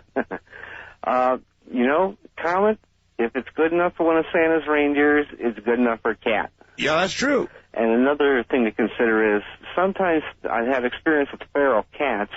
Sometimes they don't socialize well into a hierarchy that's already established in your home. Well, we're going to find out. And you wouldn't want the name of a sponsor disappearing over the event horizon with the cat. Now, one more thing. When I was coming home from work this afternoon, you know how every local radio station, both AM and FM side, have their own email addresses they constantly give out, and some of them even have their own web pages, right? Sure, sure. So I'm listening to one of the top 40 FM stations, one of the big ones here in town, and, I just have to dial into them, and bingo, they're talking about Richard Hoagland. Well, how about that? And all the information. I'm saying, holy smokes, I'm wondering if one of Art Bell's fans has been calling around. Oh, they were tipping them also. off. Oh no, they were also talking about Hoagland all over Los Angeles talk yesterday too. No, it's getting around everywhere. And with a little bit of luck and a lot of help, we'll get it on C-SPAN, and then we'll all get to stand back and see what happens. Hey, I think there is a direct flight from Las Vegas to Portland. I know there is. But you have to prove you have $300. You got to stay in the hotel and play the Oregon Megabuck slot machine and the video poker machine and fly back on the same plane. I see. All right. Thank you, my friend. I'll tell you, there is a direct flight. I guess there wasn't at the time that I went. But let me tell you how I had to go to Portland when I went. Going up was not bad. We landed in Salt Lake City, and they opened the airplane's doors, and it got very cold. So it was cold up there. Well, I'll tell you one thing. Salt Lake is a beautiful, beautiful, beautiful area. Flew over the Great Salt Lake. Man, it's weird from the air. There are areas of the Salt Lake that are purple from the air. It's really weird. At any rate, Salt Lake and then Portland. Coming home, I had to fly from Portland to Oakland, from Oakland to Los Angeles, from Los Angeles to Las Vegas. Now, as I was leaving the airport in Las Vegas, I saw a gigantic sign that said brand new, direct Las Vegas to Portland service. That was on a big billboard as I came home, and I thought, But I suppose to get me there at the appropriate time, they had to pull some strings and send me here and there. And they certainly did send me here and there. Coming into Los Angeles is always a nail-biter for me. And the reason for that is that there is so much traffic. Plus, it takes you about as long to taxi once you land at LAX to the point where the airplane is going to board, disgorge, and then board its new passengers. It takes as long on the ground as it did to get from Oakland to L.A. I mean, it's like we did half the trip in the air and the other half the trip on the ground as we taxied. Ridiculous. First-time caller line, you're on the air. Hi. Hey, Art. How you doing? Okay. Okay, this is Matt in Nashville. Yes, sir. First thing I wanted to say is I don't believe that we could repay the cleaning bill that we've amounted so far. And get our deposit back, you mean? Oh, heavens not. No, I don't think so. No deposit, no return. Absolutely. And I just wanted to thank you for your program. I'm really enjoying it here. Well, thank you. I enjoy doing it. Okay. Have a good day. Take care. Nashville, WTN. Here's a fact. Subject, Richard Hoagland News Conference. I called Craig Brownstein at C-SPAN. He said it sounds pretty good. He said he's receiving an awful lot of calls because of the Art Bell radio program. I also called Susan Pettit at CNN, Burden of Proof. The response, the same. So, if it is on C-SPAN, what time, Las Vegas time, that is, please tell me on the air. I'm listening now. Thank you. Carter in Vegas. Don't forget your friends in Las Vegas. Well, I would never do that.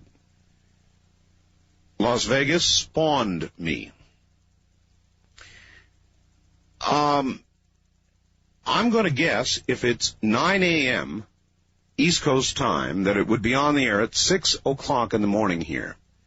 Now, everybody needs to call C-SPAN today. If they're sitting, on the fence, today would be the day of decision. So you need to call C-SPAN and ask them to carry that National Press Conference, National Press Club Press Conference of Richard Hoagland's, and then we can all sit back and see what happens. It's that simple. First-time caller line, you're on the air. Hi. Art Bell, this is Janice from Rochester, New York, receiving WHAM. Hi, Janice. Hi, I'm enjoying your show. Thank you. I had some information that regards Richard Hoagland's topic, and this is a book that my parents bought almost 30 years ago, and it was something of a bestseller then. It was called Flying Saucers, Serious Business. Oh, yes. And I'm not sure if you're familiar with that book. I have heard about it, yes. Well, it has a picture that was taken by an astronomer who was using 35-millimeter motion picture film, and he saw what appears to be a white cross on the Terminator somewhere near Fra Mauro.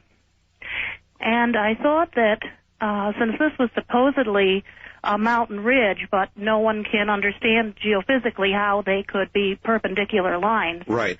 This was published in Sky and Telescope, June of 1958. Mm-hmm. The photo was taken in 56. Right. And that was the official explanation for this. But I thought that was interesting because it's the same region that was involved with Richard Hoagland's issue. No question about it. And that is interesting, and I will follow up on it. All righty.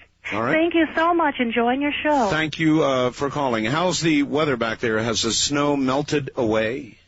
Well, it did, but it's come back again. We have a lot of changes in Rochester. They say if you don't like the weather, just wait a few minutes. And it'll change. Indeed. Right. All right. Thank you. Thank you. Take care. It has been a pretty rough winter back east. My mom is on Long Island, and she's getting about fed up with the snow. I mean, it just keeps coming. Ridiculous. As a breeder, Art, with 13 cats in the house, that will never happen to me. I can tell you on good authority, even assuming all neutered, number 3 is definitely going to change the socio-political dynamics of your feline family. In physics, it could be said, you have reached critical mass.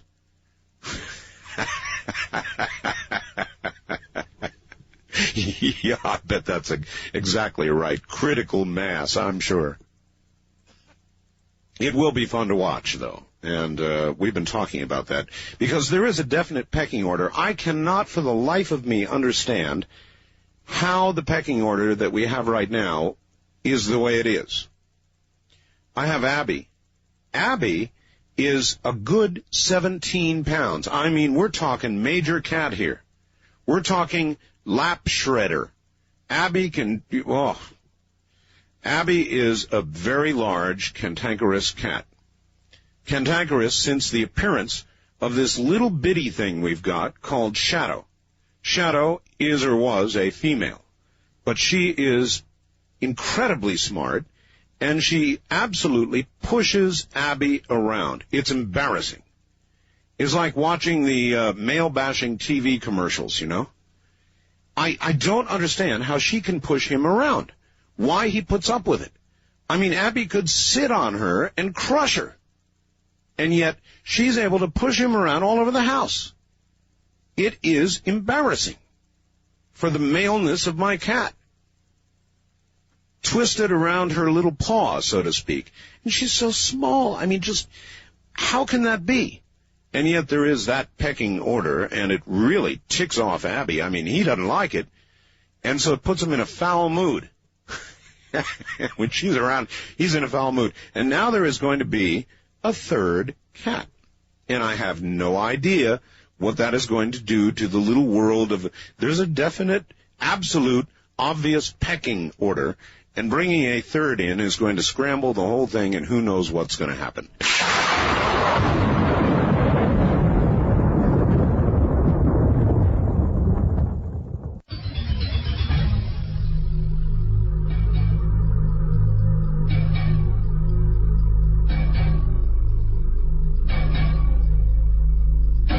West of the Rockies, you're on the air. Good morning. Good morning. Hi. First-time caller to you. Yes, I ma'am. got through. You did. Where are you? San Francisco. KSFO. That's right. And I'm a cat lover. Oh, you are? I've been listening to what you've been saying about your kitty cat. Yeah, a new one. Well, I rescued 2 kittens who were wild cats like that, and named them Boris and Natasha. Boris and Natasha? Because one was long and sleek, and the other was a butterball. But what I thought of when I heard your description of your newest edition was Quark. Quark? Quark. Now, that's not a bad name. I'll put that one down. Quark. Simply because it's a shooting particle. Shooting particle? Yeah, I'm afraid of what's going to happen when this cat... Now, see, this cat's going to be laid low for a little while because it has been modified. So when it gets home, it's not going to be feeling at the top of its game. But after it begins to regain its health, its wildness is no doubt going to come out. And how it's going to interact with these 2 very domesticated fighting furballs that I've got now, we'll see.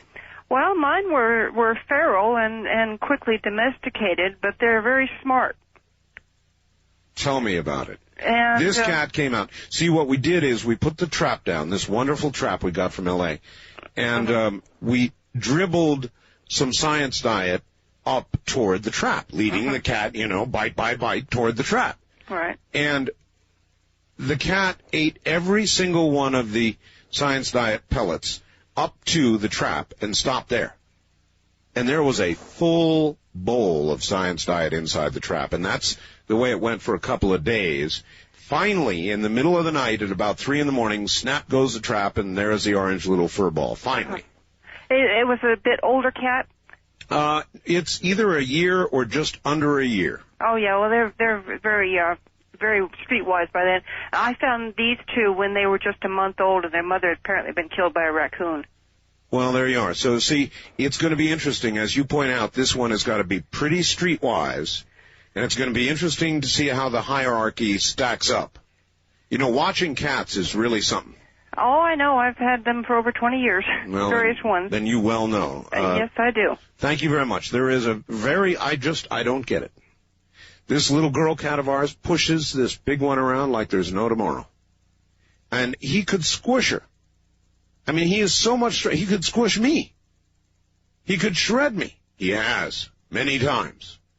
I still have scars from entanglements with this large cat. She doesn't scratch at all. I mean, her claws are never used. But he doesn't hesitate at all. And yet she pushes him around. I'm telling you, she has this big 17-pounder wrapped around her little claw, and it is little. It's embarrassing.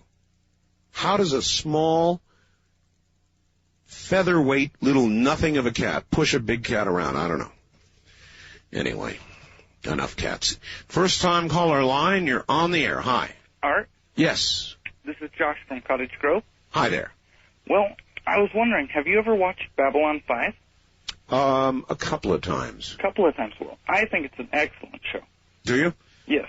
Okay, I'll give it another shot. I'm such a fan of Star Trek, and then the Next Generation as well, and less of a fan of some of the newer ones.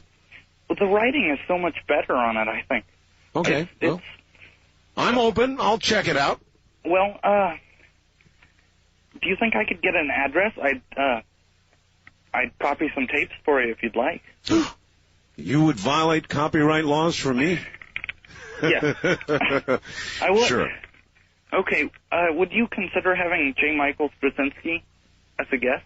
Yes. He's the writer for Babylon 5. Oh, I see. Yes, I absolutely, sure I would. I would. Okay. I'm very open to just about everything. Thank you very much for the call. By the way, do you know what? Nevada is the fastest growing state in the union, and there was just a newspaper article indicating Pahrump, Nevada, where I live, is the fastest growing town in Nevada. 1996. With all mixed up phone lines this morning, here's another fax, Art, confirming from here in Michigan, we cannot dial 5033, the east of the Rockies line. Signed, The Sage. Well, yeah. What has happened here is we've kind of gone to work one way or the other on all of the lines, and so there's problems more or less on all of the lines. Let us muddle through and get it corrected as we can. West of the Rockies, you're on the air. Hello. Art, I'm calling. I'd like to say two things. I love your show. Thank you. You got a great show. Second, where I am now, I'm in Coeur d'Alene, Idaho, just outside of Spokane. I can hardly pick up your show. I'm calling about the night you had the HAARP story on. Yes, sir. I know the guy had a book out. Angels don't play this HAARP. And his name is? Dr. Nick Begich. Okay. Now, if you want to get a copy of that program, you know you can do it. Art, thank you very much. I enjoy your show, and keep doing what you're doing. Thank you, my friend. Take care. Dear Art, if Mr. Eaton, he's the CEO who spoke out of Chrysler, wants better public relations, perhaps some of the CEOs would be better off not taking their $1 million bonuses while they lay off workers or move their plants for cheap labor. I certainly do not begrudge anyone being rich. However, if we really worship the bottom line only, this country will never be the same. Oh, I think this is hogwash. I don't think the Bible is challenged if we find out there have been other civilizations before. The Bible does not say the creation story applies to our present-day civilization. That has just been our egotistical assumption. Well, I agree perhaps with the second, although no, I don't really. And the first I definitely disagree with. Look, corporate America definitely has a PR problem. But what people don't seem to understand is when these companies lay people off, it's because they are becoming leaner, meaner, readjusting, playing in the market the way you've got to play to win. And when the bottom line is good for corporations, ultimately it will mean jobs, American jobs. So I know that it's hard to see, and it's a very easy populist shot to take to criticize corporate America. As a matter of fact, I really got to dig out what Eaton said because I thought it was right on. I really did think it was right on. And I'm never going to be able to dig it out unless I've got more time, because by now I've got everything scattered 6 ways from Sunday. First-time caller line, you're on the air. Hi. Howdy, I got 2 suggestions. All right. Vernal. For my cat name? Vernal, and the other would be Hoagland. Hoagland. Mm-hmm. I think they both have more character than Comet. Comet's apt and witty and fitting on all, but not as much character as those. Well, okay, I'm kind of liking Comet, but I'll take that under consideration. All right. Thank you very much. I like Comet. I like Comet. It's appropriate. It is the week of the comet. Boy, are we going to get some comets. Wouldn't you love to see something streaking a quarter of the way across I'm going to go out this morning when I get off the air and try. Maybe even during my next break, I'll go give it a shot. I do have a pair of binoculars, and I'd love to see it. They say we may all be seeing it very shortly, very brightly. Naked eye. Should be something. East of the Rockies, you're on the air. Hi. Yes, hello, Art. This is Travis from Tyndall. Yes, sir. Say, I was wondering if you could help me out with this. Now, if our reality is not based upon truth, like, say, the moon and things like that, what is it based on? Well, it might be based on maintaining the present paradigm, the present understanding and teaching of creation, and it may be protecting people who, in other words, look, if there was another civilization, or even many that have come before, and if those structures on Mars and the Moon came from here, which is entirely possible, since we happen to be closest, right? Then that's going to challenge a lot of conventional thought and religion and archaeology and just about every science there is good.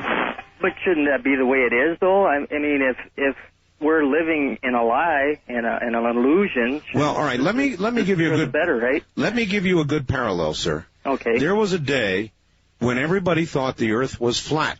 Right. And scientists of every stripe absolutely ridiculed anybody who would say anything otherwise. Right. Until one day the burden of proof became so great that they had to change. So I think history shows us that science does not adapt to new ideas or even new proofs easily. Okay. Would you agree? Well, I agree with that. I don't necessarily agree that that's the way it should be, but that's the way it is, yes. Exactly right. It's not necessarily the way it ought to be, but it is, in fact, the way it is. Okay. All right. Thanks, Art. Thank you very much. And I'm not saying, look, I have no way of knowing about the structures on the moon. I've heard everything from glass structures that Richard talks about and says he has photos of, to old abandoned earth-moving equipment on the moon, that sort of thing. The tetrahedral physics that would seem to prove the structures on Mars are indeed not natural occurrences at all. Dare I say, man-made. At least some sort of intelligence created them. So all of this would challenge everything we know. And it's not accepted easily. It's like back in the days of the flat Earth. Look, there were careers. There were textbooks. The teaching was that the Earth was flat, and anybody who would say otherwise was absolutely ridiculed. So that is history. First time caller line, you're on the air. Hi. Yes. My name is Jeff. I'm a first time caller. Hi, Jeff. Where are you? I'm in Baton Rouge. Yes, sir. I had an interesting comment about what you were saying earlier about previous civilizations reaching a point and then getting wiped out. Yes. I was reading a book that you might want to pick out. It's real interesting. It's called The Incredible Discovery of Noah's Ark. Have you heard about it? Well, I certainly am familiar with the image of Noah's Ark up on Ararat, and it is astounding. It gives a lot of scientific evidence of a civilization before the actual flood, right? And it proved the story of the flood gave evidence about how in over 98% of known civilizations right now that there's some story of a great flood that wiped out everything. But before that, it's talking about how the entire world, the entire Earth was completely different, the atmosphere and the environment, and how the atmosphere had like double or triple the oxygen content, and the atmospheric pressure was like 2 times what it is now, and human beings were actually able to live 1,000 years. I mean, there's all kind of scientific evidence showing how they found some kind of metal like deep down in the earth where this time period could have been. Well, that's not necessarily inconsistent with the Bible. Oh yeah, I know.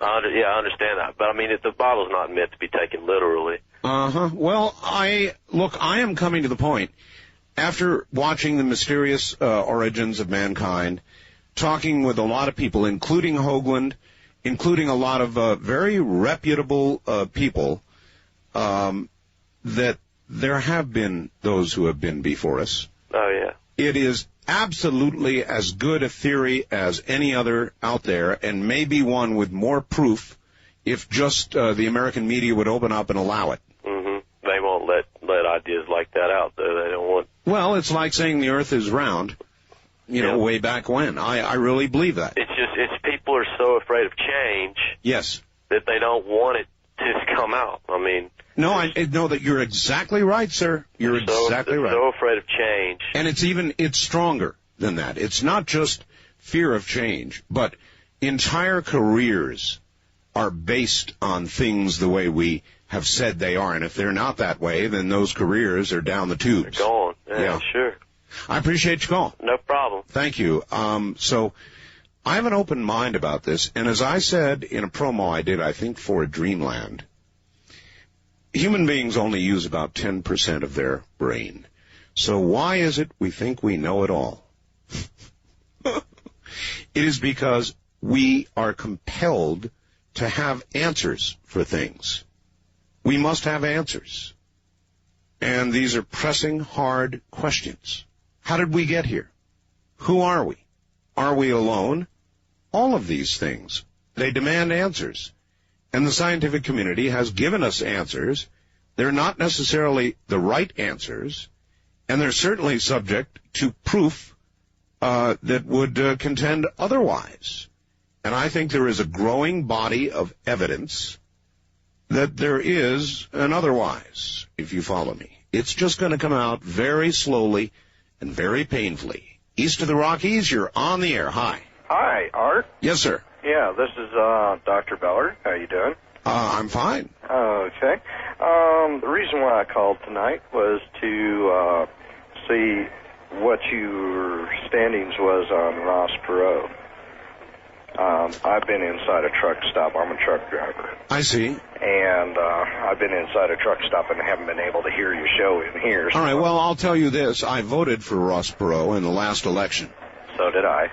And I'm not exactly sure what I would do this time. It kind of depends on, Dole and who he picks and how I see the race shaping up and who offers a third-party run. If it's Perot, I will look at him. Okay. So, anyway. But anyway, to me, he's a little iffy. He's iffy? Yeah. Okay. That's what I was kind of debating on throwing around. I know that I'm weighing towards the Republican side, but I just don't know quite about Dole yet. I haven't heard enough on him other than what he's done in the Senate and stuff like that. So. Well, that makes two of us. The campaign will tell us. Now, here's another very good question for you. I believe Bob Dole avoided debates toward the latter part of the primaries for many good reasons. One, he did not need to debate. People were generally afraid of Pat Buchanan. The others were beginning to stumble, and his numbers continually were growing. He was really the beneficiary, in my opinion, of the fact that people were afraid of Pat Buchanan. So he's going to be the nominee. He's definitely going to be the nominee. But what happens when he's got to debate Clinton? Does he refuse to debate? If he does, Clinton will shred him for it. If he debates Bill Clinton, he may get shredded. He is not a good debater. Bob Dole is not a good debater. He's best when he's being interviewed, for example, on Meet the Press, and you can hear his wit and his humor. He's got a lot of wit and humor, but somehow he does not translate that into a debate. And so I don't know. I think if I was Bob Dole's advice, I don't know what I'd advise him. Practice debating. How do you go after Bill Clinton? The character issue, I suppose. I don't know. I'm kind of, in my own mind, slowly beginning to put together how the Dole campaign should be run. Not that I'm running it, mind you, but if you're Dole and you're going to go after Clinton, how do you do it? Do you debate him? Well, I think you do so at your own risk. That's what I think.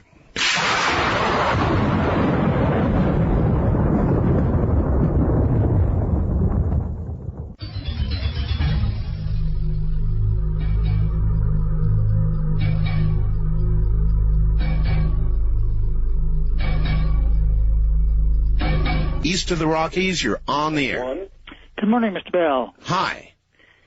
Well, my select antenna got a name for your cat. Yeah? WHAM. WHAM. I think I'd prefer SCAT. Well, that'd be ham, sort of. Or wham. I got a call from John in Rapid City. Yes. And he said that the quickening is quickening. I do believe it is. Said that last year there were 159 major earthquakes, and this year, in the month of January alone, there were 39. More than one a day. Yes, yes, I know. No, Leonard, you're exactly right. It is. I've got another select antenna that I've discovered from this one that's really working. It's the Holy Spirit tells me a lot of things that I need to know. And the Holy Spirit works just like the select antenna. In other words, you tune your select antenna to a special part on the dial, and you get the Holy Spirit. Well, I turned the Holy Spirit on, and the Bible, put the Holy Spirit on the Bible, and it explains the Bible. Try. What you might do is you put the select antenna down next to the Bible, and tune up above 1600 on the dial. That's where the new frequencies are. Or no, now maybe you'd want to, thank you, Leonard, tune down below 550. Now that I think about it, that would be the older frequencies. And I suppose that if God were broadcasting, I wonder what frequency he'd be on. Yes, well, I'll tell you, Leonard has a talent. He really does. To go from the select antenna and its ability to pick up, for example, all the way from New York. That's pretty good, incidentally, in the Dakotas. To get that to the Bible is quite a reach. And Leonard is fully capable. That was pretty good, Leonard. First-time caller line. Wait a minute, push the button. Now you're on the air. Good morning. Good morning. This is Kiara in California. Well, welcome to the program. Get good and close to the phone and speak up. You're a little hard to hear. All right. You said a cute name a little while ago, and I don't even think you realized it, but... What? Furball. Furball? Either that or Figaro. Figaro? Mm-hmm. Well, I don't know about furball. Cats, barf fairly frequently.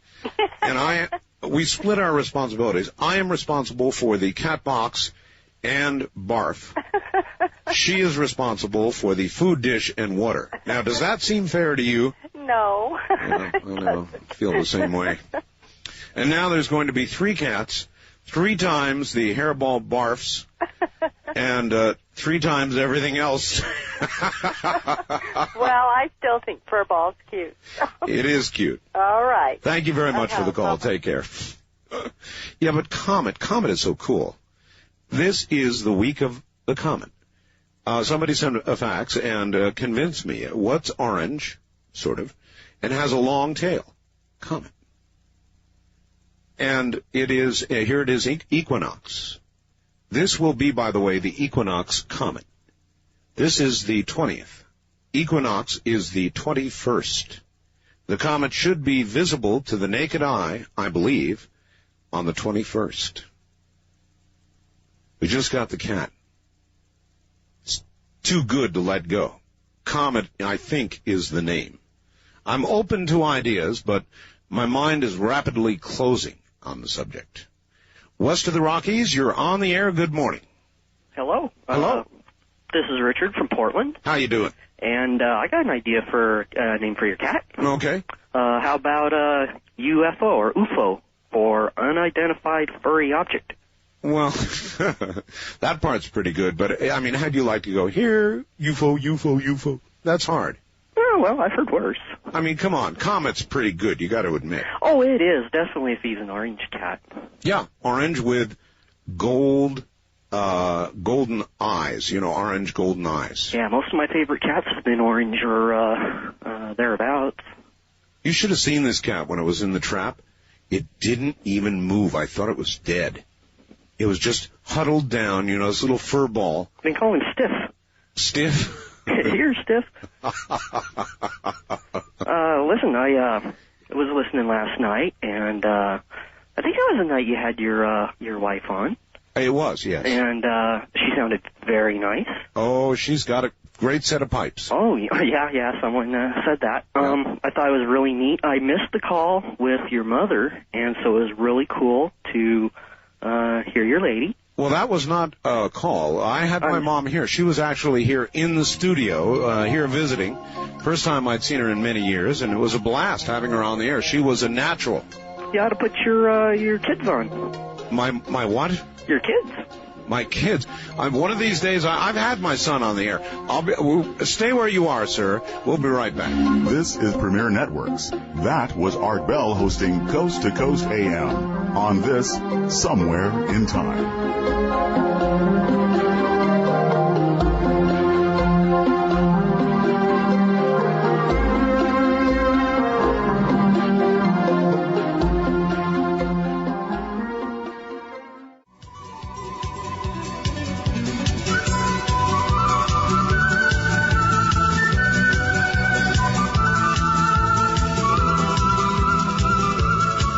Somewhere in Time with Art Bell continues, courtesy of Premier Networks. Just got a fax from Tamara. Isn't that a pretty name, Tamara, in L.A.? Tamara. It's just something about that name. I've always been into names, and Tamara is kind of exotic. If I'd ever had a daughter, I was going to name her Asia. I thought that was such a cool name. I thought that one up by myself. What a neat name for a girl, huh? Asia. Anyway, this is the best fax I've had on the comet yet, so listen carefully. Art, this is as plain as I can put it. By the time you go off the air today, the comet will be 40 degrees west of the end of the handle of the Big Dipper. It is an indistinguishable fuzzy ball of light, much larger than the surrounding stars. P.S. Your fist held out at arm's length against the sky is 10 degrees. Ha-ha! Well put, Carl. Thank you. And let me read that again for everybody out there, because I know a lot of you would want to see it. And apparently, it is very distinguishable once you find it. But he says, Art, this is as plain as I can put it. By the time you get off the air today, the comet will be 40 degrees west of the end of the handle of the Big Dipper. It's an indistinguishable fuzzy ball of light, much larger than the surrounding stars. And he says, P.S., your fist held at arm's length against the sky is 10 degrees. Thank you, Carl. That is very valuable pedestrian kind of information for people like me who wouldn't know otherwise. And then this, Art, did you see the woman who dresses in a Star Trek uniform and sits on the jury of the Whitewater case? She is a trip. Tim in Kansas City. What do you think that's all about? There is indeed a woman on the Whitewater jury sitting in a Star Trek uniform. Now, what do you think that bodes for the people on trial, person on trial. Bodes well or not? Star Trek uniform. What if the judge has asked her about that? It would certainly indicate a certain attitude, wouldn't it? West of the Rockies, you're on the air. Hi. Hello, Art. I am so excited. The last time I talked to you was your last show before you went off for Christmas. Oh, my, yes. And I had the honors that night. Oh, you did, huh? Oh, man, that was quite a thrill. And I called you that night, but I didn't have much time to say it, to thank you for that Christmas gift that you gave all of us, that little verbal Christmas gift thing. That was quite touching. Wasn't that neat? Yes, this is Doug, the G-Man in Clovis, California. Yes, sir. I've called you a number of times. I was laughing so hard when I was listening about those the cats and the butter and stuff. Well, the only reason I told that story is because how could somebody get it that wrong? Oh, but I heard it before when it was on the air. I've been listening. I'm celebrating a promotion and 1 year of listening to you because I started a year ago working at night, and that's when I first heard you. But, I mean, this lady wrote me a letter and called me a monster, a horrible monster for putting peanut butter and jelly on a cat and throwing it up in the air. But try this. If you really want an explosion, what do you think would happen if you took two cats and, like, duct taped them together back to back and then dropped them? Oh, man. Somewhere down the way, they'd both decide to turn over, and there'd be quite a fight. Yeah. And then maybe, depending on how far you dropped them from, quite a splat. That's really horrible. That's a horrible thought, but it is... Maybe now you'll remember me. It is an intriguing thought, though. If you took two cats and duct taped them together, which cat would land on its feet? Probably the heavier one. Well, yeah. Now, if they were roughly the same weight... You'd have to do it like boxers, get them weight class. That's horrible, sir. Horrible. You have a twisted mind. Well, thank you very much, Art. You made me happy so many other times. That makes me happy to hear that, too. Yeah, okay. Okay, well, that is truly twisted, and I appreciate your call. Keep calling. I will. Right, but God, that's terrible. But it is, in a dark sort of way, intriguing. Two cats and duct tape them together, then drop them. Which cat? Maybe the midair gravitational cat pull of each cat would even out, and they both fall on their sides and get hurt. See? Don't try that. West of the Rockies, you're on the air. Hello. Well, hello. Yes, sir. How you doing? I'm okay. Where are you? I'm in Grand Junction, Colorado, KNZZ. Yes, sir. How you doing tonight? Oh, I'm all right. Yeah, okay. Well, duct taping cats together, I'm not sure I can top that one. Well, it's pretty awful, but when you think about it, it is intriguing. And as I said before, you just picked up, you probably didn't hear it.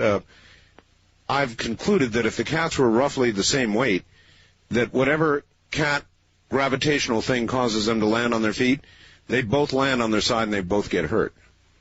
Well, didn't Galileo or Newton prove that by dropping two weights of different weights off the Leaning Tower of Pisa or something? Yeah, at least he didn't drop cats. Well, that's a good thing. It is. And it might not... He'd have something to say about that, I think. Yeah, plus he might have come up with a whole different theorem. I did want to tell you one thing, though, Art. Yes. I just got one of those select antennas. Yes. And I can pick up Carl Sagan's second thoughts on it. Really? So I think I got the last guy beat, with the antenna story. But anyway. Well, this audience appears full of sick humor this morning. Oh, isn't it, though? But one quick thing. I called you last Saturday morning with the question about the Tennessee Waltz. I recall. Do you remember that? Yes, I do. I've got another thing that's really bugging me, Art. That's fine. Maybe you can help me out with this. Possibly. Okay, here's the scenario. You're walking down the sidewalk, and out of the corner of your eye on the ground, you see something that looks like money. Right. Okay, you reach down to pick it up. As you pick it up, you realize it's not money, it's just a green piece of paper that somebody threw away. Mm-hmm. But by the time you realize that, it's a quarter-inch off the ground, okay? Right. You say, okay, this isn't something I want, and then you set it back down exactly where it was. Now, here's my question. Are you guilty of littering? Yes. Yes, because you are, it's a very, that's as bad a question as the cat thing. But technically, yes. Once you have picked up that green piece of paper, even though your motivation was less than, well, I'm not going to say it less than worthy. I mean, if I saw money in the ground, I'd pick it up. I have. What's the most money you've ever found? I found a $100 bill once. So cool. Anyway, yes, once you have that piece of paper in your hand, to then toss it back down makes you a guilt by association. Certainly it's complicity. And definitely I would say it is littering. But it's a hard call. First time caller line, you're on the air. Hello. Hi, Art. Hang on. All right. Art. Yes. That's Scott in Medford. Hello, Scott in Medford. How are you? All right. Listen, I just got a view of the comet. It was incredible. Really? Yeah, except that it dramatically changed course. I mean, it looked like it was going due east, and then suddenly... You lie. No. You lie. Comets don't change course. Well, maybe it was the optics or something, the way I was looking at it. It was. Anyway, I have a comment for you. On one of your callers called about the Noah's Ark and in Mount Ararat and the flood and that kind of thing. Yes. I'm a Bible-believing Christian. Yes, sir. And I think that there's no inconsistency with there being the possibility of a very advanced civilization prior to... Well, that's fine. And most of the people... Yeah, look, most of the people who call me are like you. Uh-huh. But you heard the guy a little while ago. Uh-huh. He was sincere. He was absolutely sincere, and he says it just can't be. Right. And there are a lot of people like that, Christians. Right, and that's probably due just to a lack of sophistication on some people's part, because there's some good archaeology going on right now where they're discovering things like electromagnetic transmitters and stuff that are thousands of years old, that are dating back to a pre-flood civilization. So it's possible, like if you study the Tower of Babel, building a towers to the heavens, maybe that was a rocket launcher. Yeah, but again, no matter what, sir, my only point is, and he proved my point, that there are a lot of people who would be very, very, very upset. Right. Richard Hoagland says, no, we're ready. I say, no, we're not. And I do that from having talked to a lot of people like that man, and I just know I'm right. Right. Well, I believe that, too. I know a lot of people in my circles would be very confounded, and they would dismiss it as a hoax because of, like you said, the paradigm shift that would take place, like when going from a flat world to a round world, or from the Earth being the center of the universe to it revolving around a sun. To us being more like just one grain of sand on the beach. Right, right. And what you'll find is that the church tends to catch up with popular science as these things are introduced and proven. Right. And then again, the Bible tends to explain things that science hasn't yet proved. Evolution and creation. That's true. Yes, that's true. Right. No, I appreciate your call. Thank you very much. But again, I stand by what I say. And I know the angle from which Richard Hoagland, the scientist, comes. And for Richard and for those that he speaks with and associates with, they are seekers. They are people not afraid to look past the common belief. And so they naturally think that everybody else is pretty much like them, and they think that society has evolved. Well, it has, and there are a lot of people willing to look beyond now, but they are still the minority, not the majority. And so if something comes along, I'm telling you right now, there's going to be a lot of very, very, very upset people if we suddenly prove they exist. There's going to be a lot of upset people. If they prove that there have been prior civilizations and we are not the first, and probably will not be the last, then it's going to upset a lot of people. And I believe the increasing evidence is pointing in that direction. So I just, I guess I sort of agree with the conclusion reached in that New York Times, reported by the New York Times, that society would be at peril if this information gets out. I believe it might. That doesn't mean that I personally don't want it to, because I want to know. These are questions we all want answers for. Well, even that isn't true, is it? In other words, those who would freak out don't want to hear that answer. We'll be right back.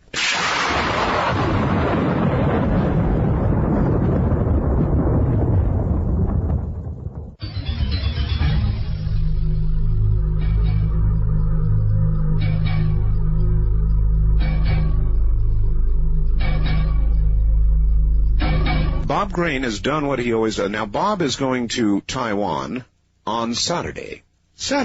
Going to Taiwan on Saturday, which happens to be Election Day in Taiwan. Bob always draws cartoons for me. And in this particular cartoon, at the bottom of the page, he's got a palm tree. Obviously, he's in Taiwan.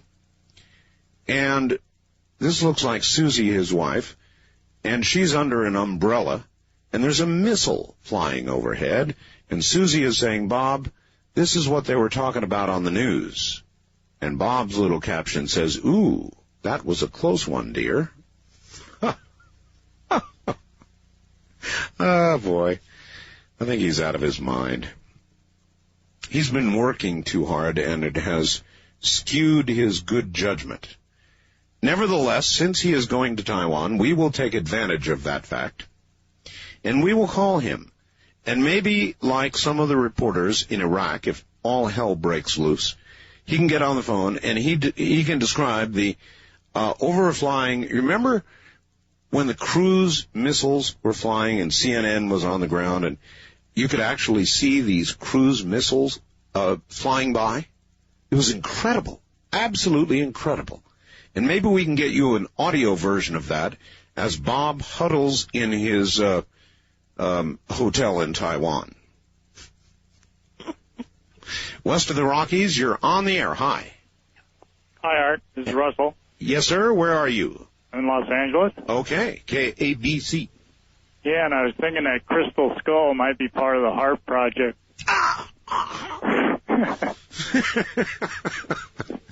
Yeah, well, it might, but it's been around longer than HAARP. Anyway, I don't know if you read the American Spectator.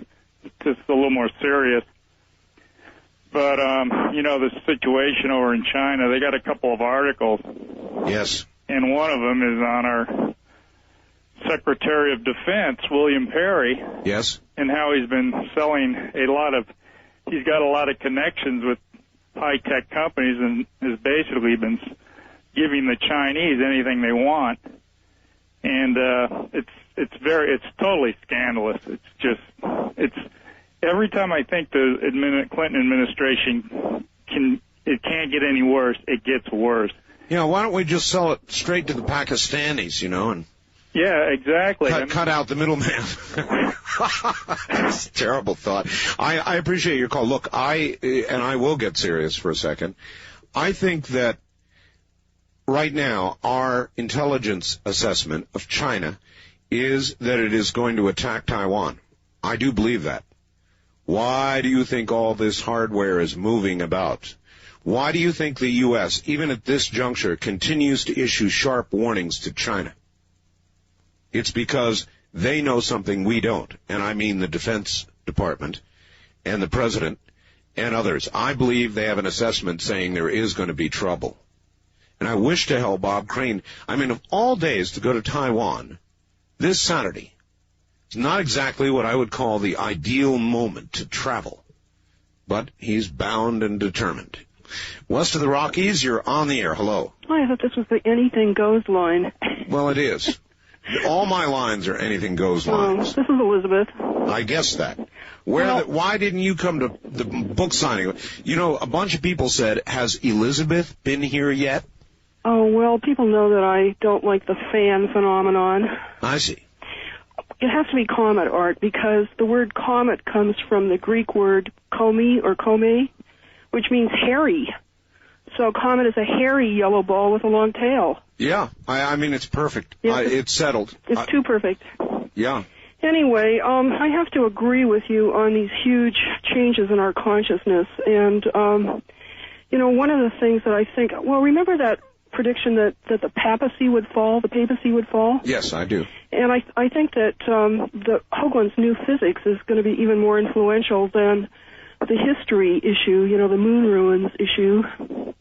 Well, that's entirely more potent, yes, although they really tie together.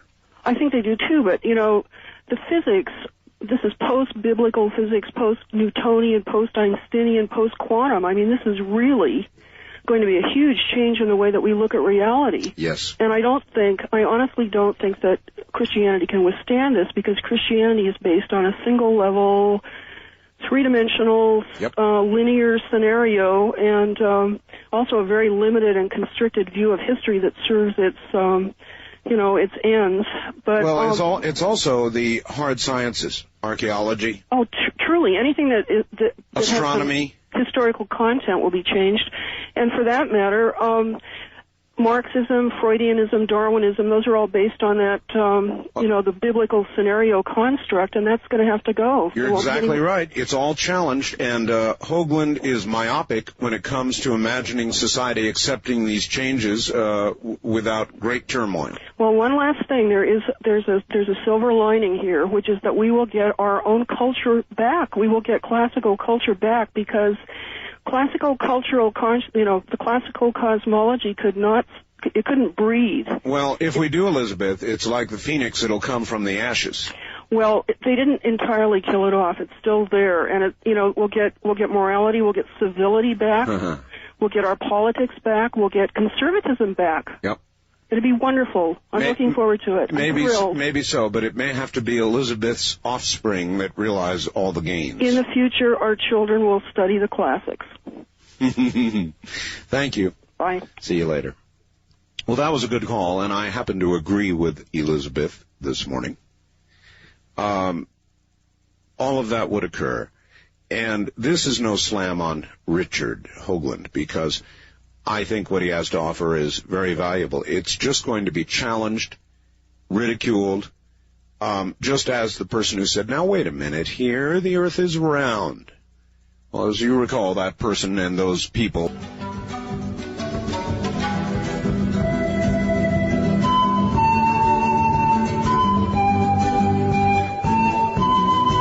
Listening to Art Bell, Somewhere in Time. Tonight featuring Coast to Coast AM from March 19th, 1996. Tell you what I'd like to do here. They tell me that the gal at AT&T has been slaving over a hot keyboard, and she now has the East of the Rockies line working. All the way from Canada to Puerto Rico, east of the Rockies, or certain states. So if you are east of the Rockies, actually, let me read this. If you are east of, let me see here. If you are east of Montana, Wyoming, Colorado, and New Mexico, then I would like you to try my east line. I don't know if we can really call it east of the Rockies anymore. See, that's the problem. But if you're east of those areas, try calling 1-800-825-5033.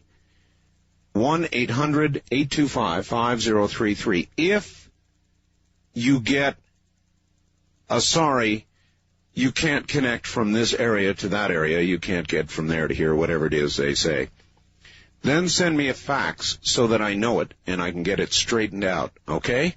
Now, if you get a busy signal or you get a ring, that's good. And that means it's okay. Only if you get a message saying you cannot dial this number should you then fax me. All right? Are we straight? If you're east of Montana, Wyoming, Colorado, and New Mexico, give it a try. If you get that little recorded message saying you cannot dial, then send me a fax and tell me where you are, and we will get it straightened out for your area. That number again, 1-800-825-5033. Now, if you're in Montana, Wyoming, Colorado, or New Mexico, and west, including Hawaii, and you get the message, also send me a fax. That number would be 1-800-618-8255. If you're west, and you call 1-800-618-8255, and you can't get through, send me a fax and we'll straighten it out. They're working on the international line that should be ready tomorrow. they tell me. My wild card line should be fixed by tomorrow. All I can say is, when you give the phone company instructions and turn them loose, stand back and look out, because anything can happen. But we're breaking new territory here, so. Anyway, Art, wouldn't it be ironic if God saved the world by revealing extraterrestrial life, which would in turn destroy religion, so we'd no longer have anything to kill each other over, and we'd work together to save ourselves from the ETs? Tom the Bomb in Mesa, Arizona. Sounds like something Reagan said once. Or check this out. The protective layer of stratospheric ozone over the Arctic and northern polar zone has thinned to an even lower record level, according to the World Meteorological Organization, or WMO. The agency says, get this, measurements had shown an unprecedented 45% deficiency over an area covering northern Greenland, Scandinavia, and western Siberia. WMO officials blame the extremely worrisome development on the continued use of chlorofluorocarbons, which cause a chemical reaction as they reach high altitudes, converting the ozone into other gases. Now, I have no idea whether it's CFCs, but I do believe the measurements, and I have for some time believed these to be true. The WMO has done very careful measurements with NASA, and they're showing a 45% deficiency. That, folks, is serious. And once again, if it all ends, do you think mankind will get his cleaning deposit back? Probably not. This is from Bryn Marie in San Francisco. The alternate juror who wore the Starfleet uniform was Barbara Adams. When queried by the media, she explained to the press she always wears her uniform for what she calls formal and social occasions. Ms. Adams was summarily dismissed from the jury pool, not for wearing her uniform, but for talking to the press. Live long and prosper, Bryn. And then this, P.S. If two identical cats are tied together back to back and dropped from a moderate height, after the bottoms of their paws are smeared with butter, they will remain suspended in midair. Oh, boy. Don't try that, folks. Art, my opinion is that Dole should offer Buchanan the running mate position, especially since Ross Perot is going to run.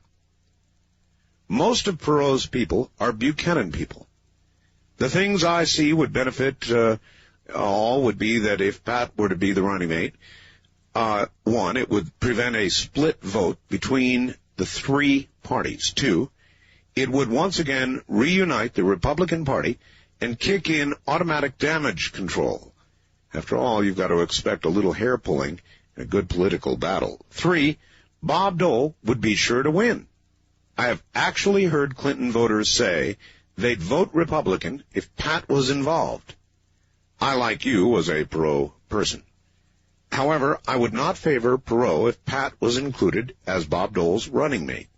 Thanks for the great show and letting me express my opinion, Dan, in Wichita. Listening, of course, to the mighty KFH. How about the rest of you? Would you become a Dole person if Buchanan was on the ticket? It is a particularly intriguing question. On my first-time caller line, you're on the air. Hi. Hi. Hello. Turn your radio off, please. Okay. Off. Hi, I guess I'm listening to a different show. No, you're not. We have a delay. Oh, okay. All right, well, about the Flowers on the Wall song? Yes. I'm really glad, well, this is my first time listening. Oh. And my first time calling it. I'm usually not up at this time of night. And, So why are you up now? I can't sleep tonight. Good answer. And another question of mine was, besides the people like me who can't sleep and and the people who are working who can afford to call while they're working. Who else listens to your show? My mom. But I'm glad you had the Flowers on the Wall song, because I've never really listened to it before, and I've had it on the soundtrack for Pulp Fiction, and so I listened to it, and I really like the lyrics a lot. I'm not much of a country western fan, but that song, huh? Yeah, I like it a lot. I know, I agree. And it was in Pulp Fiction, exactly right. Yeah. Well, actually, sir, we're on 255 radio stations all over the country. Wow. So there's a bunch of people out there. Yeah, yeah. All right. But thank you. Thank you for the call. Obviously new to talk radio and new to this program. That's fine. Glad to have you. I guess we catch people for all kinds of strange reasons, and they're all fine with me. West of the Rockies, you're on the air. Hi. Good morning. Good morning. Finally got through. Yes, you have. Where are you? On the question of... Wait a minute. Where are you? Los Angeles area. Okay. On the question of was the earth inhabited before man, the people we call mankind? Right. Chapter 1 in the Bible, verse 28. Be fruitful, multiply and replenish the earth and subdue it. Yep. Meaning of replenish. I don't think they meant strip mining, do you? What? I say I don't think they meant strip mining, do you? No. By subdue it. I doubt they meant deplete the ozone far as you can. No, but if you examine the word replenish, break it down, anything to be replenished. Well, that means replenished first. That means reforestation. That means correcting the areas where you have mined so that it does not pollute streams. That means trying to put some ozone back up there, something like that. You would replenish with creatures also. Oh, good point. Good point. Very good point. I thank you for the call from L.A. Replenish with creatures as well. Well put, man. Well, that's the Bible. You know, you can read just about anything into it you want. A lot of people will read into it that we are the only ones. Our ego also supports that idea.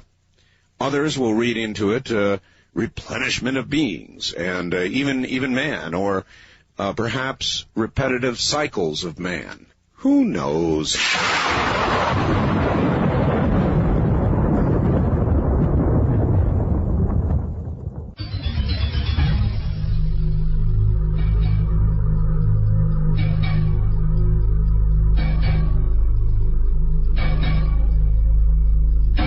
First-time caller line, you're on the air. Hello. Hi. Hi. Hi, this is Stephen Renton. Yes, sir. Hey, last night some guy called and said that Tesla developed a car. Energy-free car, yeah. Yeah, in Dr. Begich's book, Angels Don't Play This Harp, in I think it's the second, when they go through Tesla's theories, they mentioned something about that car, that he did produce a car like that. Right. Yeah. Hey, and I was thinking about that, your cat. Speaking of cat, mine jumped up here. So I was thinking about the comet, too. So it must be on the same wavelength. Well, I think that's a good name. Yeah. Mine's a female. I named her Bert, though. Bert? Egbert. Well, what I'm wondering is how it's going to change the social structure that exists in the house now. Well, I had 2 cats, but I only got 1 now. I saved this one from underneath my house. Yeah, that's where too many cats come from. Yeah, yeah. And, I was thinking about the comet, but I couldn't remember the name of it, so. Well, I'm not going to call it by the comet's name. I'm just going to call it Comet. Thank you very much. It's going to really be fun. East of the Rockies, you're on the air. Hello. Hello there. No, I guess not. West of the Rockies, you're on the air. Yeah, Art, I found the comet tonight. You found it? Yes. And how cool is it? Well, it is visible with the naked eye. It's as described as a fuzzy patch, but it does seem to have a central, star-like dot to it, the actual core. That would be the The comet core, yes. Right. And I also, use binoculars, which does help. And my simple directions would be, the arc to Arcturus from the handle of the Big Dipper. Yes. So you can see how that's sort of like evenly spaced stars.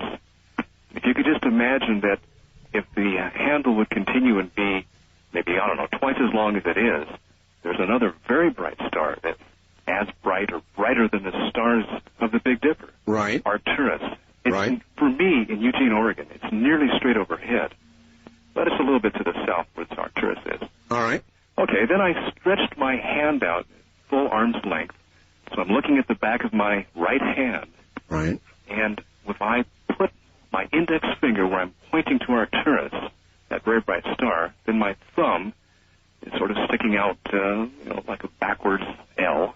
Yeah. And my thumb... This is beginning to get complicated. Well, I know, but if you can find Arcturus, point to it with your outstretched hand, then your thumb is right over the comet. My thumb doesn't have full movement, so I might not be able to get... Yeah, if you could... if you can get your thumb out, 90 degrees. I don't know. But there I was out there, looking at it and trying to think, if I do get through, how can I describe an easy way to find it? Right.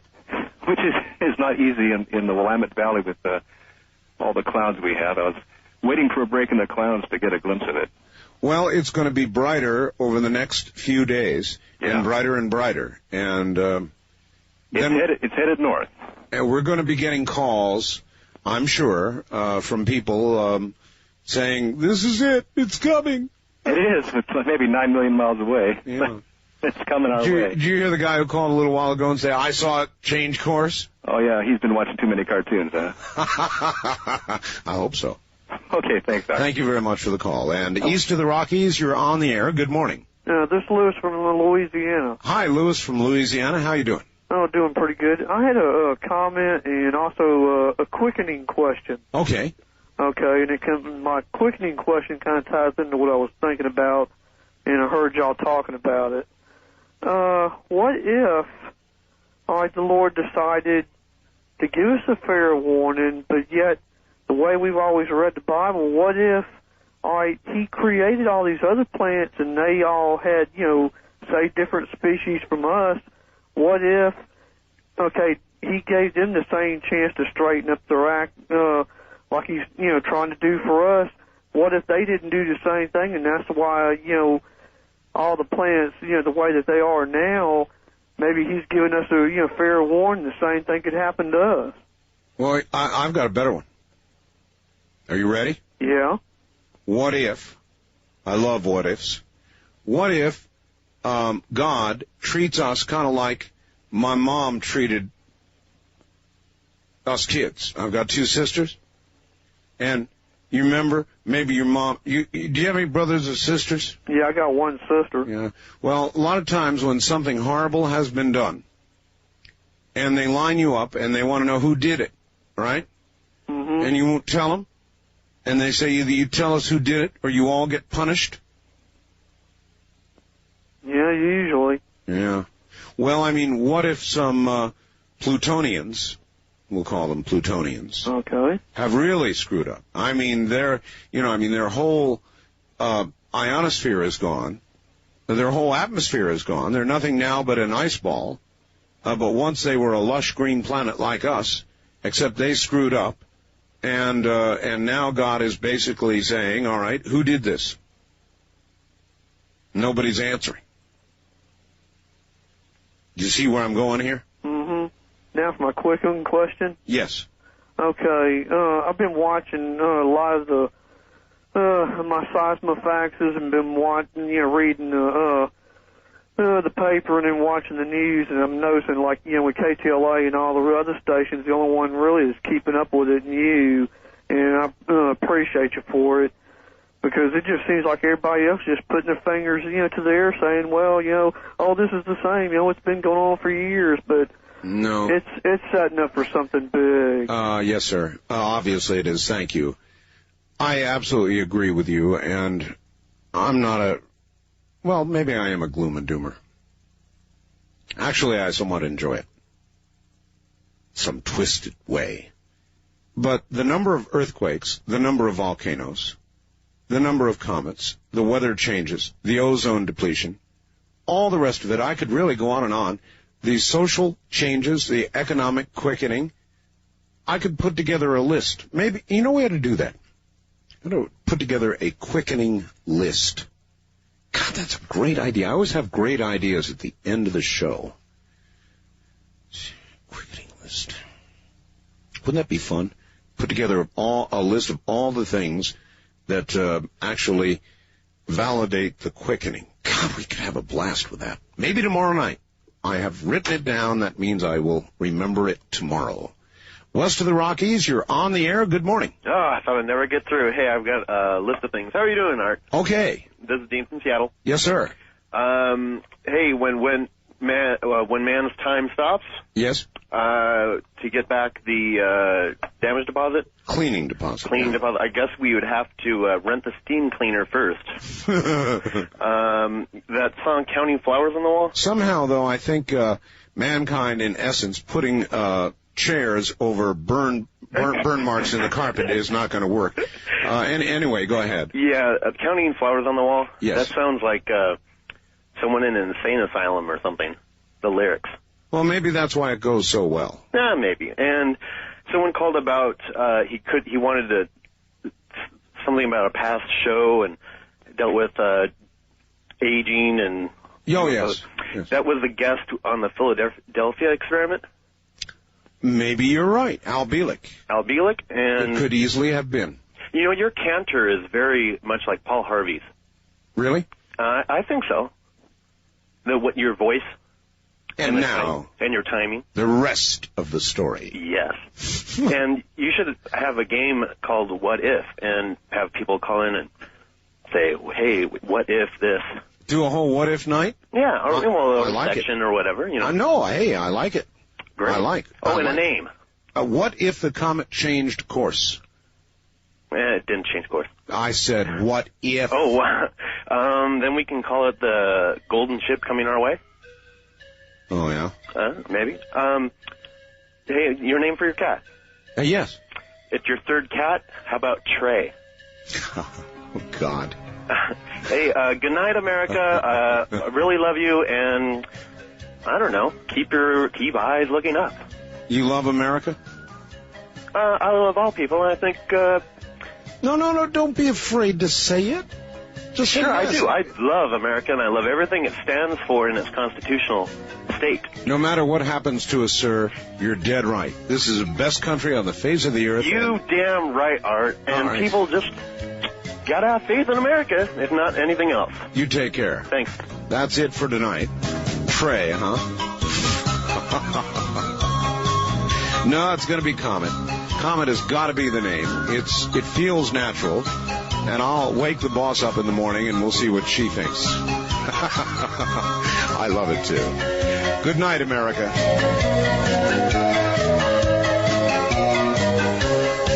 Thank you for tuning in to Archive Obscura. Please like and subscribe.